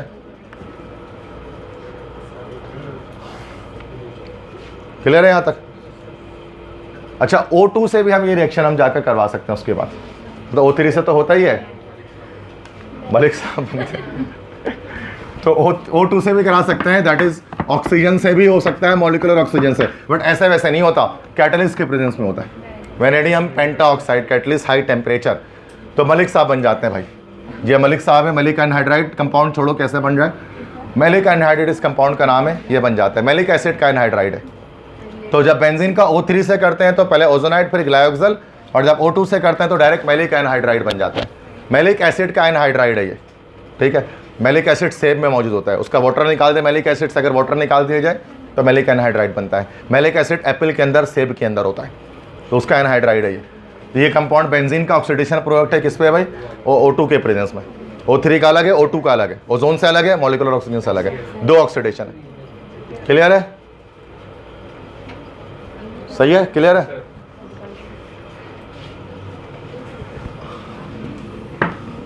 अच्छा, बेंजीन साइड चेन रिएक्शंस भी करते हैं, मैंने बताया कि मैंने आपको वैसे तो 3 बताए हैं, लेकिन बेंजीन साइड चेन रिएक्शंस भी करता है, चौथे टाइप के रिएक्शन, ये रिएक्शन ऑफ एरीन्स कहते हैं हम इसको। याद रखो बच्चे, ये बेंजीन लिया आपने और बेंजीन के साथ जब आपने R आपने लगा दिया, रेडिकल अटैच कर लिया, अल्काइल बेंजीन हो गया, ये पूरा का पूरा आपका कहलाता है एरीन, ये पूरा एरीन कहलाता है, या इसी को हम लोग जो है वो आसान लफ्ज़ों में कहें तो अल्काइल बेंजीन। अब ये जो अल्काइल बेंजीन होता है बच्चों, इसमें से ये जो कार्बन की 6 कार्बन की चेन है, इसको हम लोग बोलते हैं मेन चेन, ये मेन चेन कहलाता है। और जो R ऊपर लगा हुआ है, ये भी तो methyl, ethyl, propyl, butyl, pentyl, hexyl, heptyl, octyl कुछ भी हो सकता है, ये भी तो एक चेन है ना, ये भी एक R रेडिकल की चेन, तो ये साइड चेन कहलाता है। कभी कभार रिएक्शन में बेंजीन का रिंग इन्वॉल्व नहीं होता, बल्कि ये साइड चेन इन्वॉल्व होता है, इसलिए उसको साइड चेन रिएक्शन कहते हैं। अब साइड चेन रिएक्शन जब होता है तो एरीन्स का रिएक्शन कहलाता है। अब साइड चेन में 2 रिएक्शन लाजमी याद रखने होते हैं। पहला कि साइड चेन की अगर आप ऑक्सीडेशन करा दो, बेंजीन तो KMnO4 से रिएक्शन नहीं करता, लेकिन टोलुइन कर जाता है। आगे बताऊंगा क्यों कर जाता है, बिकॉज एक्टिवेटिंग ग्रुप होता है CH3, रेडिकल एक्टिवेटिंग ग्रुप है ना, अभी बताया नहीं है, 5 मिनट बाद बता दूंगा, ठीक है। जिसने पढ़ा है उसको पता है एक्टिवेटिंग ग्रुप क्या है। एक्टिवेटिंग ग्रुप क्या करता है? बेंजीन को मोर एक्टिव करता है ना, CH3 हाइपर कॉन्जुगेशन की वजह से एक्टिवेटिंग ग्रुप है, तो बस करेगा रिएक्टिव। इसलिए बेंजीन KMnO4 से नहीं दे रहा, उसको चाहे वेनेडियम पेंटाऑक्साइड ऑक्सीडेशन करने के लिए ओजोन चाहिए भाई, वो लो 14,000 फुट के ऊपर से लेकर ओजोन, ऐसा ही नहीं करेगा KMnO4 से सादा। क्यों? चूंकि लेस रिएक्टिव है, ये मोर रिएक्टिव है, क्योंकि इसके साथ एक्टिवेटिंग ग्रुप अटैच्ड है इसी पे, ठीक है। तो जब नेसेंट ऑक्सीजन से KMnO4 के साथ ऑक्सीडेशन करेगा, ये R किस में चेंज हो जाएगा भाई? जल्दी बताओ। बेंजोइक एसिड में, COOH में चेंज हो जाएगा। कोई भी R हो, कोई फर्क नहीं पड़ता, बेंजोइक एसिड बनेगा। मिथाइल, इथाइल, प्रोपाइल कोई फर्क नहीं पड़ता। हैलोजिनेशन भी हो सकती है, ये पंजाब बोर्ड से हैलोजिनेशन, सिंध बोर्ड में नहीं है। हैलोजिनेशन भी हो सकती है। हैलोजिनेशन कैसे? कि अगर आपने यहाँ पर CH3 ले लिया और आपने Cl2 से रिएक्शन कराया सनलाइट के प्रेजेंस में, अब यहाँ पर यहाँ अब इधर से सब्स्टिट्यूशन होनी शुरू हो जाएगी, फ्री रेडिकल चेन सब्स्टिट्यूशन होनी शुरू हो जाएगी। एक हाइड्रोजन निकलेगा, एक कोलिन बढ़ेगा, एक हाइड्रोजन निकलेगा, एक कोलिन बढ़ेगा, तो एक CH2Cl बनेगा पहले, फिर फर्दर एक और कोलिन आकर अटैच करेगा, तो क्या बनेगा? CHCl2, फिर फाइनली एक और यहाँ से कोलिन आकर अटैच होगा इसमें, CCl3। कौन सा क्लोराइड? बेंजाइल क्लोराइड, ठीक है। ये कौन सा क्लोराइड? Benzal chloride. और लास्ट वाला कौन सा chloride? Benzo chloride. Benzyl, benzal, benzo, ठीक है, 3 है। ये डिपेंड करता है कितने हाइड्रोजन है। अगर एक ही ग्रुप अटैच है तो फिर बेंजाइल है, 2 ग्रुप अटैच हो तो बेंजल है, 3 हो तो बेंजो है, ठीक है। Benzyl, benzal, benzo chain mechanism है, उस वक्त तक चलेगा जब तक कि सारे हाइड्रोजन खत्म नहीं हो जाए। जैसे हमारा मीथेन में चलता था ना CCl4 तक, तो वहाँ तक चलता रहता है। तो ये हैलोजिनेशन है, सनलाइट के प्रेजेंस में होगी। यहाँ पे भी देखिए बेंजीन का कोई काम नहीं है, वैसे ही था, पहले भी शुरू में था वैसे ही था, आखिरी में वैसे ही। साइड चेन रिएक्शन कर रहा है, तो साइड चेन रिएक्शन। दो तरह के ऑक्सीडेशन हैलोजिनेशन, क्लियर है। बेंजाइल, बेंजल, बेंजो, तीन अलग अलग कंपाउंड समझ में आ रहे हैं किस तरह बने। ठीक है, तो चार तरह के रिएक्शन होते हैं, बेंजीन चार तरह के रिएक्शन करते हैं, substitution, addition, oxidation, side chain. रट लो उसको, दिमाग में घोल के पी जाओ उसको, ऐसे रिएक्शन आने चाहिए सर। इसका कोई न्यूमेरिकल फार्मूला नहीं है इसका कोई, इसको ऐसे ही प्रैक्टिस कर करके याद करना पड़ता है, प्रैक्टिस के बिना नहीं हो सकता। ये कॉन्सेप्ट में जितना दे दूं प्रैक्टिस से ही जहन में आएगा। जो ये कॉन्सेप्ट एक दो नहीं, बहुत सारे हैं इसके अंदर, तो ये जब तक प्रैक्टिस नहीं ज़्यादा से ज़्यादा नहीं करोगे ये आपको जहन में नहीं आएगा। ठीक है, आगे बढ़े। तो ये बेंजीन के सारे रिएक्शंस, तो इसकी तो देखिए माइंड में बहुत बड़ा बनता है इसका। इसमें भी साइड चेन है नहीं अभी फिलहाल। Now first of all the preparations of benzene by n-heptane, by n-heptane, by n-hexane as well, but n-hexane शायद भूल गया है नीचे, by n-hexane, by ethyne, by phenol, by sodium benzoate. And now if benzene is form, तो benzene किस किस तरह से रिएक्शन कर सकता है। शुरू में सारे, अच्छा ये वाला यहाँ पर तो पहला ये ऑक्सीडेशन दे दिया O2 के साथ, पहले anhydride, then chlorination, bromination, nitration, sulphonation और Friedel Crafts alkylation, acylation, addition of hydrogen और addition of chlorine. Side chain अभी भी इसके अंदर नहीं है फिलहाल। अच्छा ओजोन से करेंगे तो फिर पहले ओजोनाइड बनेगा, देन ग्लाइओक्सल। ये सारे रिएक्शन है ना बेंजीन के, ये माइंड मैप पे शीट पे बनाना होगा उसको आपको, ताकि जहन में रखो, हर वक्त देखते रहो। जब तक या तावीज़ बना लो इसका, उसको घोल के पी जाओ पानी में डाल के। इसके बिना नहीं हो सके, मैं बता रहा हूँ, ये करना है। वो बोले आपको लगे से इतना सारा सा, इतना पूरा बोर्ड भरा हुआ है तो क्या करें, होता है इतना ही, आते भी इतनी है पेपर में। बेंजीन रिड्यूस नहीं हुआ है सेकेंड ईयर से, उन्होंने लिख दिया केमिस्ट्री ऑफ बेंजीन, बस केमिस्ट्री ऑफ बेंजीन, तो मतलब इतना है केमिस्ट्री ऑफ बेंजीन, इतना थोड़ी ना है वो। सही है।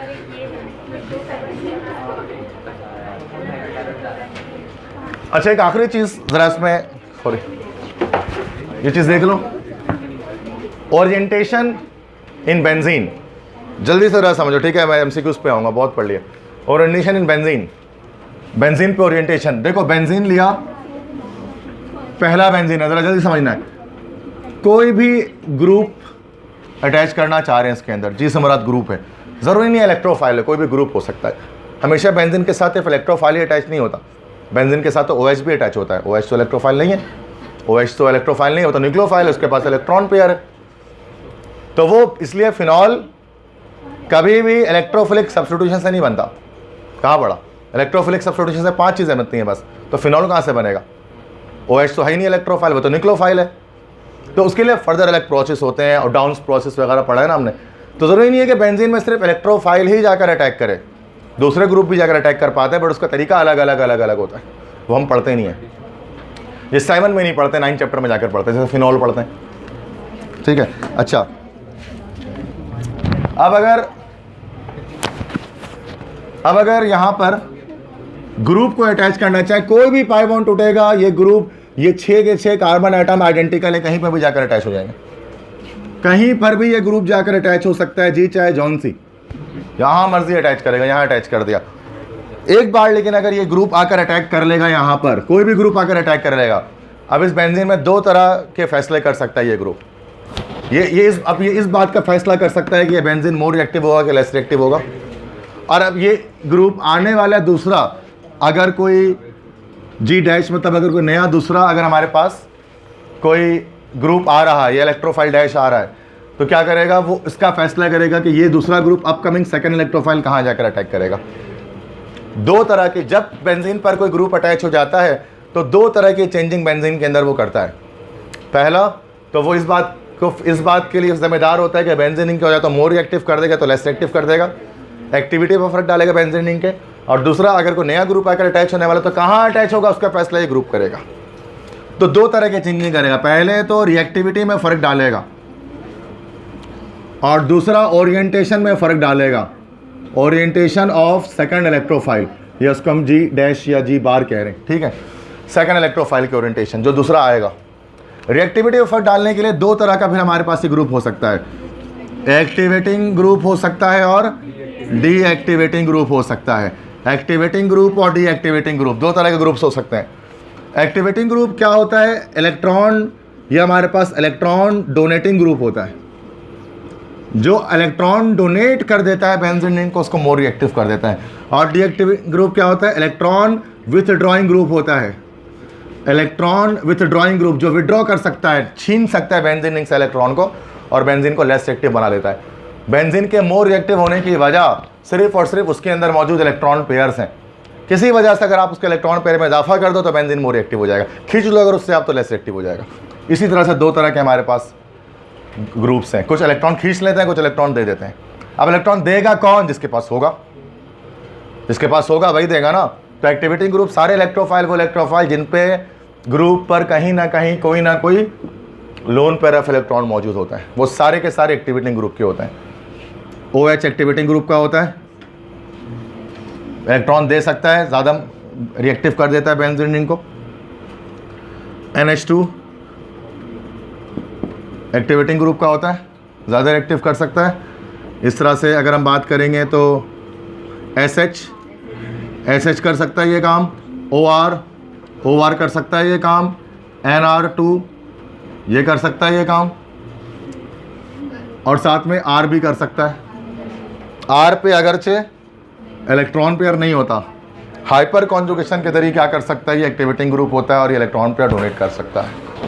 ये सारे हमारे पास एक्टिवेटिंग ग्रुप हैं। क्या Cl क्लोरीन एक्टिवेटिंग ग्रुप होता है? नहीं, हाई इलेक्ट्रोनेगेटिविटी की वजह से वो डीएक्टिवेटिंग हो जाता है। अगरचे Cl या हेलोजेंस वगैरह इन पे क्या है कि इलेक्ट्रॉन पेयर है Cl के पास, लेकिन वो Cl डीएक्टिवेटिंग है। क्यों? Due to high electronegativity. वरना सारे डीएक्टिवेटिंग ग्रुप में कोई भी लोन पेयर ऑफ इलेक्ट्रॉन नहीं होता। NO2 की बात कर लो, डीएक्टिवेटिंग ग्रुप है। नाइट्रोजन पे कोई इलेक्ट्रॉन पेयर मौजूद नहीं है। भाई इलेक्ट्रॉन पेयर कैसे पता लगता है, उसके लिए थोड़ा इंतजार कीजिए। संडे की क्लास में मैंने फिजिकल की स्टार्ट किया, मैं केमिकल बॉन्ड बताऊंगा तो वहाँ समझ में आ जाएगा, नहीं तो लेक्चर्स देखिए केमिकल बॉन्डिंग पे जाकर, ठीक है? तो पता लग जाएगा N पे कैसे इलेक्ट्रॉन पेयर नहीं है, ठीक है? NO2 इस तरह से SO3H है। ये सारे, इसमें कोई भी सल्फर पर और नाइट्रोजन पर इलेक्ट्रॉन पेयर नहीं है, तो इलेक्ट्रॉन पेयर दे नहीं सकता, खींच सकता है बेंजीन से, जिससे क्या करेगा, बेंजीन रिंग डीएक्टिवेट हो जाएगा। ठीक है, ज़रा समझना है। और जितने भी कार्बोनिल कंपाउंड्स होते हैं वो सारे के सारे डीएक्टिवेटिंग ग्रुप हैं। जितने भी कार्बोनिल हैं, चाहे वो एल्डिहाइड हो, चाहे वो कीटोन हो, चाहे वो कार्बोक्सिलिक एसिड हो, चाहे वो एस्टर हो, चाहे वो अमाइडो हो, चाहे वो एसिड हलाइड हो, सारे के सारे डीएक्टिवेटिंग ग्रुप। सारे कार्बोक्सिल, सारे वो जिसमें इलेक्ट्रॉन पेयर नहीं है, लोन पेयर ऑफ इलेक्ट्रॉन नहीं है, और वाहिद इलेक्ट्रॉन पेयर वाला हैलोजन है जो डीएक्टिवेटिंग होता है। क्यों डीएक्टिवेटिंग? अपने हाई इलेक्ट्रोनेगेटिविटी की वजह से। ये सारे बेंजीन रिंग को लेस रिएक्टिव बना देते हैं इलेक्ट्रॉन खींच के, और ये सारे ऊपर वाले मोर रिएक्टिव बनाते हैं इलेक्ट्रॉन दे के। समझ में आ गई बात? एक्टिविटी पे कैसे फर्क डालता है ये ग्रुप आकर, ठीक है? अच्छा, अगर ये इसने इलेक्ट्रॉन जैसे मिसाल के तौर पे अगर इसने इसको दे दिया, लेट से इलेक्ट्रॉन ग्रुप ने इसको डोनेट कर दिया, अब पाई बॉन्ड ब्रेक होगा, और पाई बॉन्ड ब्रेक होने के बाद पाई बॉन्ड ब्रेक होगा, यहाँ पर इलेक्ट्रॉन डोनेट हो जाएगा, और पाई बॉन्ड ब्रेक होने के बाद नेगेटिव चार्ज जो इलेक्ट्रॉन देगा ना, वो मूव करके यहाँ पर आएगा। फिर डबल बॉन्ड यहाँ मूव करेंगे, डबल बॉन्ड मूव करने से अगर डबल इधर मूव करेगा तो नेगेटिव चार्ज यहाँ घूम के आएगा, फिर ये इधर मूव करेगा तो नेगेटिव चार्ज यहाँ घूम के आएगा। तो देखा जाए तो 3 जगहों पर अगर हम पोजीशन की बात करें, 1 2 3 4 5 6, 2 पर, 4 पर और 6 पर नेगेटिव चार्ज डेंसिटी इंक्रीज कर देता है जाकर ये जो एक्टिवेटिंग ग्रुप होता है।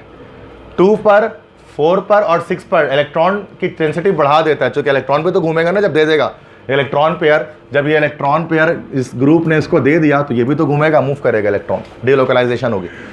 तो 2 पर, 4 पर और 6 पर इलेक्ट्रॉन चार्ज डेंसिटी बढ़ जाएगी।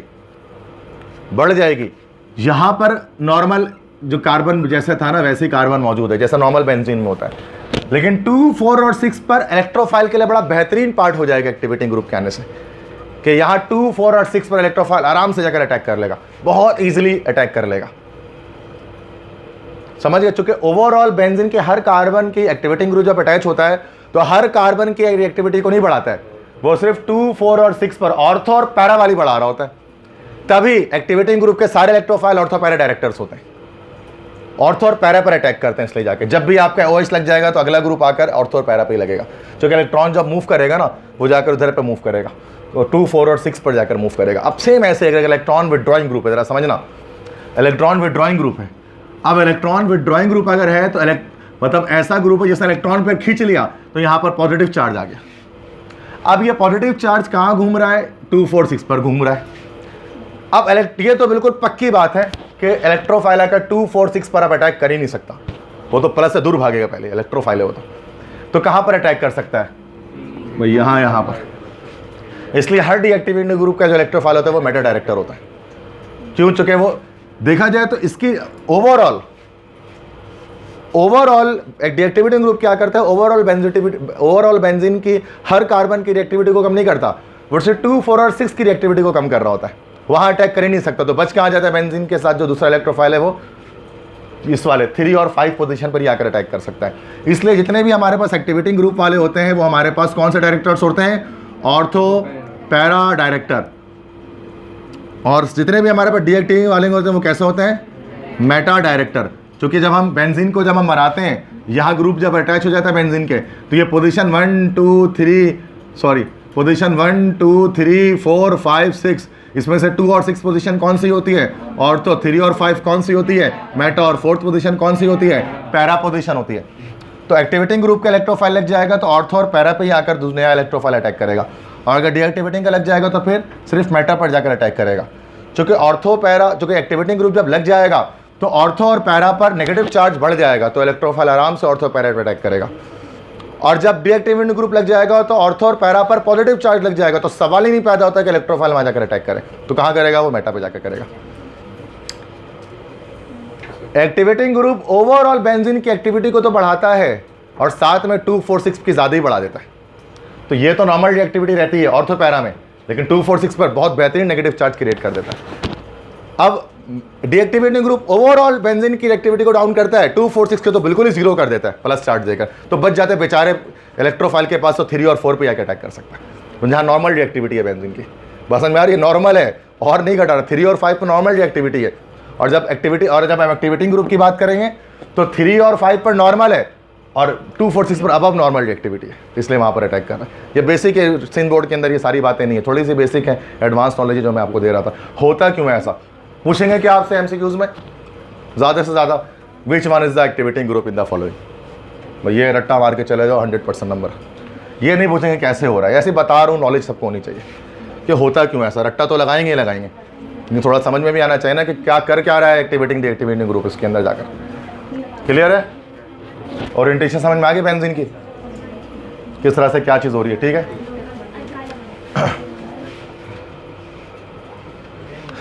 बेंजीन के इस्तेमालात हैं, यूजेजेस हैं। एज अ सॉल्वेंट इस्तेमाल किया जा सकता है चीज़ों को हल करने के लिए, फैट्स को वगैरह को डिज़ोल्व करने के लिए, सल्फ़र को डिज़ोल्व करने के लिए आपको पता है बेंजीन इस्तेमाल कर सकते हैं, क्योंकि नॉन पोलर सॉल्वेंट है बेंजीन। अब नॉन पोलर है तो फिर सल्फ़र वगैरह को डिज़ोल्व कर सकता है। नाइट्रोबेंजीन TNT वगैरह की फॉर्मेशन में, एक्सप्लोजिव्स की फॉर्मेशन में इस्तेमाल किया जा सकता है। ठीक है। डाइज और ड्रग्स से मुराद यहाँ ये कोई नशावर चीज़ नहीं है भाई, दवाई बनाने में, और डाइज से मुराद कलर्स वगैरह को बनाने में बेंजीन का इस्तेमाल अच्छा खासा है। फार्मास्यूटिकल कंपनीज वगैरह में बड़ा इस्तेमाल है बेंजीन का। एस्पिरिन वगैरह जो इस्तेमाल करते हैं ना, सर दर्द की दवाइयाँ वगैरह, वो सब स्टार्टिंग मटेरियल उनका बेंजीन ही होता है। तो डाइज एंड ड्रग्स बनाने में, TNT वगैरह एक्सप्लोजिव्स बनाने में, सल्फर वगैरह को डिज़ोल्व करने के लिए, रेजिन्स को डिज़ोल्व करने के लिए सॉल्वेंट हो या नॉर्मल कोई सॉल्वेंट हो उसके तौर पे बेंजीन इस्तेमाल कर सकते हैं। सॉल्वेंट नॉन पोलर चीज़ों को जो है वो हल करने के लिए, पोलर चीज़ें तो पानी में हल हो जाती है, नॉन पोलर चीज़ें बेंजीन में आराम से हल हो जाती हैं। सल्फर वगैरह जैसे हो गया। रेजिन्स किसे कहते हैं? रबर। रेजिन्स असल में हमारे पास क्या होते हैं? कंपाउंड्स होते हैं, रबर वगैरह के मैन्युफैक्चरिंग में इस्तेमाल होता है। रबर डिज़ोल्व पानी में नहीं होता ना, लेकिन बेंजीन में हो जाता। क्लियर है? तो ये तो यूजेस हैं, यूजेस बता रहा था इसमें कहाँ कहाँ इस्तेमाल करते हैं इसको। ठीक है। एमसीक्यूज़ पे आते हैं, कितने हो सकते हैं, जितने हो सकते हैं देख लेते हैं यार। स्पॉट के एमसीक्यूज़ पहले आ रहे हैं। ठीक है, दिमाग लगाना है। अब जो पढ़ा दिया, बहुत पढ़ा, इतना पढ़ा, तुम लोग दिमाग लगाओ, मैंने दिमाग लगा लिया। बेंजीन रिएक्ट्स विद क्लोरीन, मैं पढ़ रहा हूँ। Benzene reacts with chlorine as shown. C6 benzene है, C6H6, इसके रिएक्शन क्लोरीन के साथ हो रहा है, क्लोरोबेंजीन बना रहा है, HCl बना रहा है। किस तरह का रिएक्शन है ये? इलेक्ट्रोफिलिक सब्स्टिट्यूशन है। इतना आसान भी देते हैं यार ए लेवल वाले, मसला नहीं।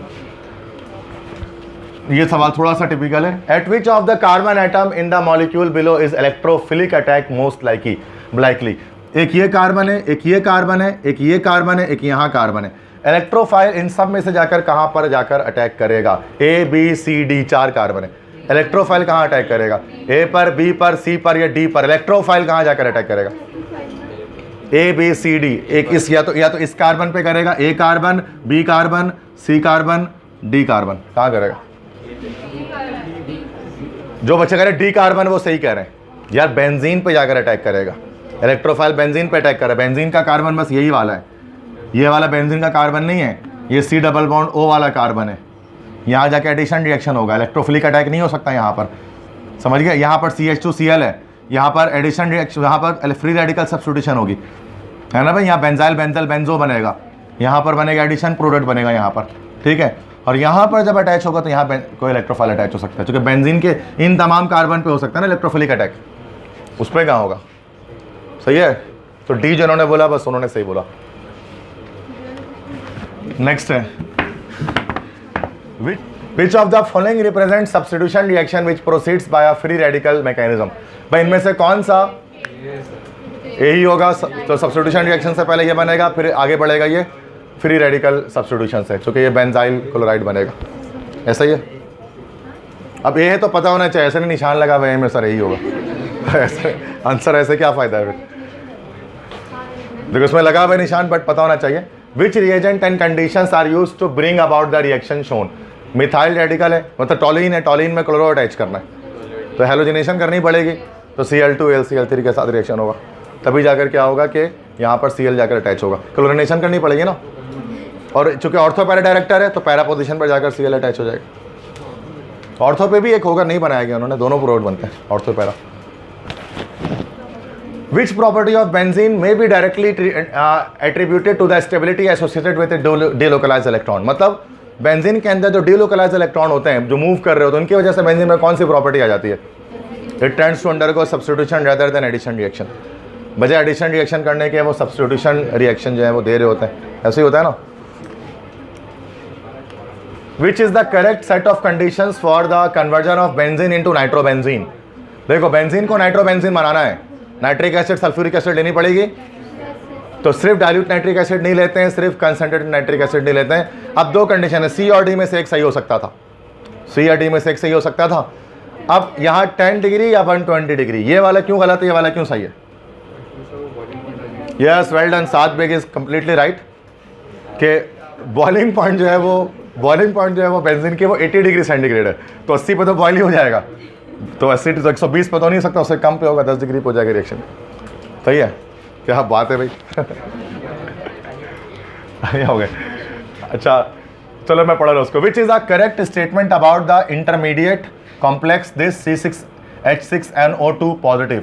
मतलब ये इस तरह का कंपाउंड है, ये NO2 और ये प्लस भी, मतलब ये आयरेनियम आयन यहाँ पर बना हुआ है, ऐसे ही ना, यहाँ पर ये आयरेनियम आयन की फॉर्मेशन हुई है। तो इसके बारे में क्या बात सही है जब हम नाइट्रेशन बेंजीन की करते हैं? क्या ये प्लेनर होगा मॉलिक्यूल? क्या ये मॉलिक्यूल प्लेनर होगा? प्लेनर से मुराद क्या सारे, ये देखो यहाँ पर कौन सी हाइब्रिडाइजेशन चेक करो, यहाँ पर कौन सी हाइब्रिडाइजेशन? sp3 होगी, तो 4 बॉन्ड बने हुए, 4 सिंगल बॉन्ड बने हुए, तो sp3, तो sp3 प्लेनर तो नहीं होता, टेट्राहेड्रल नॉन प्लेनर होता है, तो बात खत्म हो गई। नहीं, प्लेनर तो नहीं हो सकता ये। It contains a chiral centre, chiral का हर जगह दूसरा 2 कार्बन तो मिलेंगे आपको, कायरल कार्बन इसके अंदर नहीं होगा। It can exist in either a cis और ट्रांसफॉर्म, सिस ट्रांस आइसोमेरिज्म यहाँ पर इसके अंदर एग्जिस्ट नहीं करेगी, जो कि सिंगल बॉन्डेड यहाँ पर है। It contains only 1 tetrahedrally bonded carbon atom, ये एक ही टेट्राहेड्रल sp, बाकी सारे sp2 यहाँ पर मौजूद हैं, ठीक है।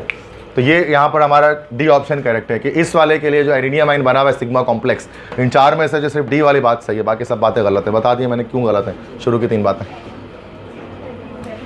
Nitrobenzene may be prepared by reacting benzene with a mixture of concentrated sulphuric and nitric acid. पक्का। Which of the following best explains the role of sulphuric acid.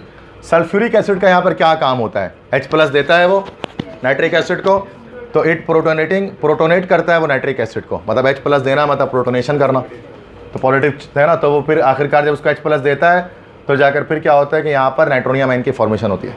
ऐसे ही होता है। जब हम मैकेनिज्म अभी आज ही तो क्या मैकेनिज्म उसमें यही बताया था। First stage of the cumene process for the industrial production of phenol is as follows. देखो फिनॉल का ये हम नहीं पढ़ते हैं इसको, ये क्यूमिन बन रहा है यहाँ पर आइसोप्रोपाइल बेंजीन फिनॉल से बनाया जाता है। फिनॉल के साथ ये प्रोपीन का रिएक्शन कराया जाता है, यहाँ से पाई बॉन्ड टूटता है और इसी पोजीशन से जाकर बेंजीन पे अटैच हो जाता है, तो ये आइसोप्रोपाइल बेंजीन बन जाता है। अब कह रहे हैं कि अगर हम रिएक्शन इस तरह से कराएं कि बेंजीन और साइक्लोहेक्सीन का रिएक्शन कराएं, बेंजीन का रिएक्शन करा दें साइक्लोहेक्सीन के साथ, ये साइक्लोहेक्सीन है, तो फिर चारों में से क्या प्रोडक्ट बनेगा। तो सेम देखो, ये पाई बॉन्ड यहाँ टूटेगा टूटेगा पाई बॉन्ड यहाँ, और ये कंप्लीट जाकर इधर पे बेंजीन पे अटैच हो जाएगा, जैसे यहाँ पर हुआ। तो जब पाई बॉन्ड टूट के अटैच हो जाएगा बेंजीन पे, तो ए स्ट्रक्चर पॉसिबल होगा, फर्स्ट वाला सेकंड थर्ड और फोर्थ नहीं होगा। ठीक है, तो यहाँ पर हमारा ए ऑप्शन यहाँ पर करेक्ट है। ठीक है, यहाँ पर जिस तरह से पाइप मतलब इरिगेशन दे दिया है, इसी से रिलेटेड दूसरा रिएक्शन आपसे पूछ रहा है, ये हमारे कोर्स में नहीं है। ठीक है, ये पंजाब टेक्स्ट में भी नहीं है, ये ए लेवल्स की बुक्स हैं। ठीक है, क्यूमिन की फॉर्मेशन हम नहीं पढ़ते। ठीक है, आसान था एमसीक्यू इसलिए मैंने डाल दिया इसके अंदर। अच्छा, ये एक और सिंपल एमसीक्यूज है यहाँ पर देखो। When methyl benzene is treated with bromine in the presence of a catalyst, methyl benzene का रिएक्शन जब होता है ब्रोमीन से कैटलिस्ट के प्रेजेंस में, a mixture of monobromo isomer is formed, what are the structure of these two isomer. मतलब जब benzene जब टॉलुइन है, टॉलुइन की ब्रोमिनेशन करते हैं तो ऑर्थो और पैरा पर लगेगा, तो यहाँ पर डी ऑप्शन है, ऑर्थो और पैरा ब्रोमो टॉलुइन बन जाएगा हमारे पास। क्लियर है, इजी है। कह रहे हैं कि which one of the following formula represents the organic compound formed when methyl benzene is heated with alkaline potassium permanganate, मतलब KMnO4 सॉल्यूशन। जब मिथाइल बेंजीन या टॉलुइन का KMnO4 से रिएक्शन कराता है तो क्या बनता है? सोडियम बेंजोएट नहीं, बेंजोइक एसिड बनता है। This is benzoic acid, COOH, CO2H लिखा हुआ है, ये COOH ही है। तो वो घुमा फिरा के पूछा कि बात वही है कि कह रहे हैं कि मिथाइल बेंजीन की ऑक्सीडेशन करें KMnO4 के साथ क्या बन रहा है? सोडियम, वो बेंजोइक एसिड हमारे पास यहाँ पर बनेगा। सेम इसी तरह से कह रहे हैं कि एरोमेटिक कंपाउंड है इस तरह से, मतलब जाइलिन है, ये जाइलिन है नहीं है, जाइलिन में 2 रेडिकल लगे होते हैं, ऑर्थोजाइलिन है, ओजाइलिन। तो KMnO4 से रिएक्शन करा रहे हैं, बताइए क्या बनेगा? तो CH2 CH3 किस में कन्वर्ट हो जाएगा? ये COOH में, तो डी ऑप्शन बन जाएगा। ऐसे ही है ना भाई, जहाँ जितने भी CH3 ग्रुप होते हैं वो सारे COOH में कन्वर्ट हो जाता है। यही होता है ना side chain oxidation.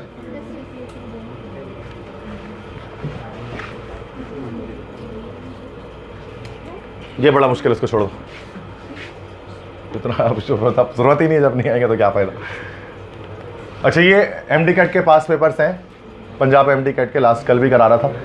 3 hydrocarbons given है, बेंजीन, नैप्थलीन, एंथ्रासीन। तो ये सारे के सारे क्या? Alicyclic, aromatic, acyclic, heterocyclic. Aromatic है सारे, क्योंकि बेंजीन, नैप्थलीन सब एरोमेटिक है, बेंजीन सब में, तो बी ऑप्शन करेक्ट हो जाएगा, aromatic. Clear? When hydrogen atom is removed from benzene group, let is called, it is called benzyl नहीं होता, या C6H5 फिनाइल होगा। बेंजाइल क्या होता है फिर? ये देखो, ये CH3 है ना, इसमें से अगर आप एक हाइड्रोजन निकाल दो, अब CH2 हो जाए, तो ये बेंजाइल होता है। दिस इज बेंजाइल, ये बेंजाइल रेडिकल कहलाता है। और अगर आप ये यहाँ से अगर एक हाइड्रोजन यहाँ से अगर आप निकाल लेते हैं, पॉजिटिव चार्ज मतलब नेगेटिव चार्ज जनरेट हो जाता है, तो दिस इज फिनाइल, जो फिनाइल रेडिकल है हाइड्रोजन निकालने पर, C6H5। तो यहाँ पर ऑप्शन में यहाँ पर सी ऑप्शन करेक्ट होगा, बेंजाइल नहीं। कह रहे हैं कि intermediate product formed when propanoyl chloride reacts with benzene ion. Propanoyl से मुराद 1 2 3 कार्बन डबल बॉन्ड और Cl। तो जब इसमें ये हमारे पास ससाइलेशन है, फ्रिडल क्राफ्ट, यहाँ से टूटेगा बॉन्ड, नेगेटिव पॉजिटिव, ये प्लस जाकर अटैच हो जाएगा। तो कौन सा ऑप्शन सही है इसमें से? ये वाला पूरा पोर्शन जाकर अटैच हो ना, असाइल ग्रुप, बॉन्ड बना हुआ है शायद यार, ये वाला ऑप्शन सही है ना? एक मिनट, नहीं sorry, D option, D option correct होगा ना? CH3 CH2 C double bond हो, डी ऑप्शन। असाइलेशन हो रही है ये, बट एसिटोफिनोन नहीं बनेगा। एसिटोफिनोन में एसिटाइल क्लोराइड होता है, ये प्रोपानोइल क्लोराइड कह रहे हैं, 3 कार्बन वाला। The introduction of an alkyl group in benzene takes place in presence of AlCl3 and dash. मतलब अल्काइल ग्रुप R जब लगता है बेंजीन के साथ, अल्काइलेशन जब हम करते हैं फ्रिडल क्राफ्ट, तो AlCl3 के साथ क्या लेते हैं हम? RCl लेते हैं, ठीक है। कोई अल्काइल हैलाइड हमें लेना पड़ता है। तो 2013 में आया था MD-CAT में। नेक्स्ट है which derivative of benzene shows maximum reactivity in electrophilic substitution reaction. कौन सा डेरिवेटिव मैक्सिमम रिएक्टिविटी देगा, मतलब बेंजीन को मोर रिएक्टिव कर देगा? मिथाइल बेंजीन देगा, चूंकि ये एक्टिवेटिंग ग्रुप है, मिथाइल ग्रुप, हाइपर कॉन्जुगेशन की वजह से। Which of the following species are 3,5 meta directing introduce when second group is attached. मतलब इनमें से कौन सा, क्या ये मेटा डायरेक्टिंग है? NH2 ऑर्थो पैरा है, चूंकि इलेक्ट्रॉन पेयर है नहीं। क्या मेटा डायरेक्टिंग है? क्या ये मेटा डायरेक्टिंग है? क्या ये मेटा डायरेक्टिंग है? नहीं है। तो ओनली 2 and 3, ठीक है, बी ऑप्शन आंसर है। 2017 में आया था ये MD-CAT में, ठीक है। Next, among the following which has electron withdrawing effect. Electron withdrawing का मतलब यही है डीएक्टिवेटिंग इफेक्ट। किसका होगा डीएक्टिवेटिंग का? सी ऑप्शन का होगा। CHO एल्डिहाइड ग्रुप है। ये पंजाब MD-CAT का है, सिंध MD-CAT से मुश्किल पंजाब बोर्ड से पूरा बनता है ये। मैंने बताया था कल की क्लास में भी पंजाब MD-CAT करा रहा था। सिंध MD-CAT के भी सवाल आएंगे अभी, ठीक है। वो बहुत आसान है, और डॉव के टेस्ट को बड़ा मुश्किल बोलते हैं। ये मैं पंजाब का भी करा रहा हूँ, ये मुश्किल होता है लेवल के लिहाज से। UHS के पेपर्स इसको कहते हैं, ये उससे करा रहा हूँ, ठीक है। जो कि पढ़ाया है ना भाई, सिखा रहा हूँ, इतना गलत सुखा रहा हूँ, तो कैसे गलत हो गया MCQs यार। यही कोई सवाल किसी के लिए बहुत मुश्किल हो सकता है, सर ये तो देखिए कैसा सवाल आता है, इलेक्ट्रॉन विदड्रॉइंग इफेक्ट। तो हमारे तो रूफ आना हो गए सुनकर, इलेक्ट्रॉन विदड्रॉइंग इफेक्ट क्या है? ये तो मतलब इलेक्ट्रॉन खींचने का इफेक्ट, और क्या डीएक्टिवेटिंग ग्रुप। इसमें डरोगे तो साइड से बात है, फिर हर कुछ मुश्किल लगेगा, फिर आसान क्या, कुछ नहीं है। अच्छा, ये सिंध MD-CAT के सवाल 2006 से शुरू करें। Benzene doesn't show one of the following, addition, oxidation, elimination नहीं करता यार। ये सिंध MD-CAT देखो, इतना आसान कुछ नहीं है इसमें। NH2 on benzene ring is, NH2 benzene ring पे क्या होता है? मेटा डायरेक्टिंग एंड, अच्छा पहले क्या ऑर्थो पैरा होता है क्या meta? Ortho activating, deactivating, activating. तो यहाँ पे हो जाएगा ortho para and activating group. C option correct हो जाएगा। क्लियर है? बहुत easy. X deactivates the ring and directs ortho para. X की जो कंपाउंड है हेलोजिन होगा, जो डीएक्टिवेटिंग होकर भी ऑर्थो पैरा डायरेक्टिंग होगा। तो ये हमारे पास Br होगा ना यहाँ पर, ब्रोमीन, OH वगैरह ये सब नहीं हो सकते हैं, ब्रोमीन है। क्योंकि हेलोजिन्स क्या होते हैं? डीएक्टिवेटिंग ग्रुप होते हैं, लेकिन ऑर्थो पैरा डायरेक्टिंग होता है। यहाँ पर कह रहे हैं what is the major product of nitration reaction below. देखो बेंजीन लिया हुआ है, उसको अगर मैं ओवर उसको कर दूं, ये NO2 यहाँ पर अटैच है बेंजीन रिंग के साथ, ठीक है, बेंजीन रिंग है पूरा, और यहाँ पर ब्रोमीन अटैच है, यहाँ पर भी NO2 दूसरा अटैच है, और इसके फर्दर नाइट्रेशन कर रहे हैं सल्फ्यूरिक एसिड के साथ, हीट भी कर दिया। क्या प्रोडक्ट बनेगा इसमें से, इन चारों में से, A, B, C, D में से? अब देखो यहाँ पर मेरा समझना है मेरी बात को, 2 ब्रोमीन है और 2 नाइट्रो हैं, तो यहाँ पर ज़्यादा जो डोमिनेंट कैरेक्टर होगा नाइट्रो का होगा, क्योंकि 2 अटैच्ड है, 1 ब्रोमीन है। तो नाइट्रो कौन सा ग्रुप हमारे पास है? मेटा डायरेक्टिंग है। तो जो NO2 ग्रुप होगा इस वाले मेटा पे जाकर लग जाएगा, तो A ऑप्शन करेक्ट हो जाएगा। ये नहीं कि इस ब्रोमीन की वजह से ऑर्थो पैरा पे लगेगा, क्योंकि वो सिर्फ एक ही है, ठीक है भाई। ये तो देखिए ना, छोड़ दो उसको, बल्कि देख लो आखिरी है, तो आखिरी को क्या बेचारे को। What should be the major product of the following reaction. मतलब ये यहाँ पर शायद ये लगा हुआ है बेंजीन, ये CH3 लगा हुआ है, टॉलिन लगा हुआ है, ठीक है, प्लस इसके साथ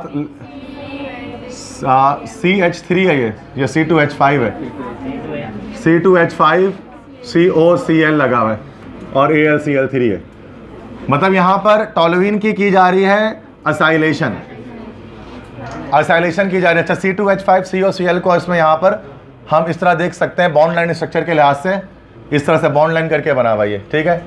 तो बॉन्ड लाइन करके मैंने आपको बताया था कि बॉन्ड लाइन में इस तरह से यूं करके बना हुआ है, ज़रा समझना है इसको। ये वही चीज़ है, यहाँ पर Cl अटैच्ड हो जाएगा, ठीक है, एक तरफ।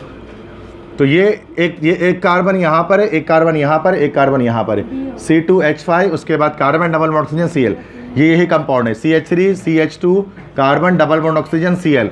ये कौन सा कंपाउंड है आपके पास? पूरा का पूरा ये हमारे पास एसिड हैलाइड है, असाइलेशन करेगा फिडेलक्राफ्ट, यहाँ से ब्रेक होगा और ये पॉजिटिव चार्ज पूरा अटैक करेगा बेंजीन पे। कहाँ पर अटैच होगा? क्योंकि CH3 लगा हुआ है। कौन सा डायरेक्ट है? ऑर्थो पैरा, या ऑर्थो या पैरा पर। ऑर्थो पैरा कौन सा पोजीशन? 2-6 पोजीशन होता है ना ऑर्थो पैरा। अगर इसका फर्स्ट पोजीशन माने तो 1 2 3, ये तो नहीं हो सकता। अगर इसको 1 माने तो 1 2 3 4, फोर्थ पोजीशन 2 और 6 नहीं हो सकता ना ये भी, ठीक है। इसको माने तो 1 2 3, एक सेकंड, 4 6, अच्छा 2 4 6 होता है, सॉरी ऑर्थो पैरा 2 4 6, यस। तो यहाँ पर हमारे पास 4, यस ये हो सकता है ना। इसमें जाकर यहाँ पर हमारे पास ये पूरा ग्रुप, यहाँ पर ये वाला इधर से टूटा, नेगेटिव यहाँ से अलग हो गया, ये वाला पॉजिटिव पूरे जगह यहाँ अटैच हो गया, ठीक है। बॉन्ड लाइन स्ट्रक्चर की सूरत में भी आ सकता है, थोड़ा सा आप इसको देख लें, ठीक है। बात समझ में आ गई? तो ये सारे MCQ जितने ज़्यादा हो सकते थे वो हमने सॉल्व कर लिए। क्लियर है? बेंजीन का टॉपिक कंप्लीट हुआ। उसके साथ ही चैप्टर नंबर 7 जो हमारे पास पूरा केमिस्ट्री ऑफ हाइड्रोकार्बन होता है ना, वो यहाँ पर कंप्लीट हो गया ओवरऑल। तो मसला नो इश्यूज, ठीक है।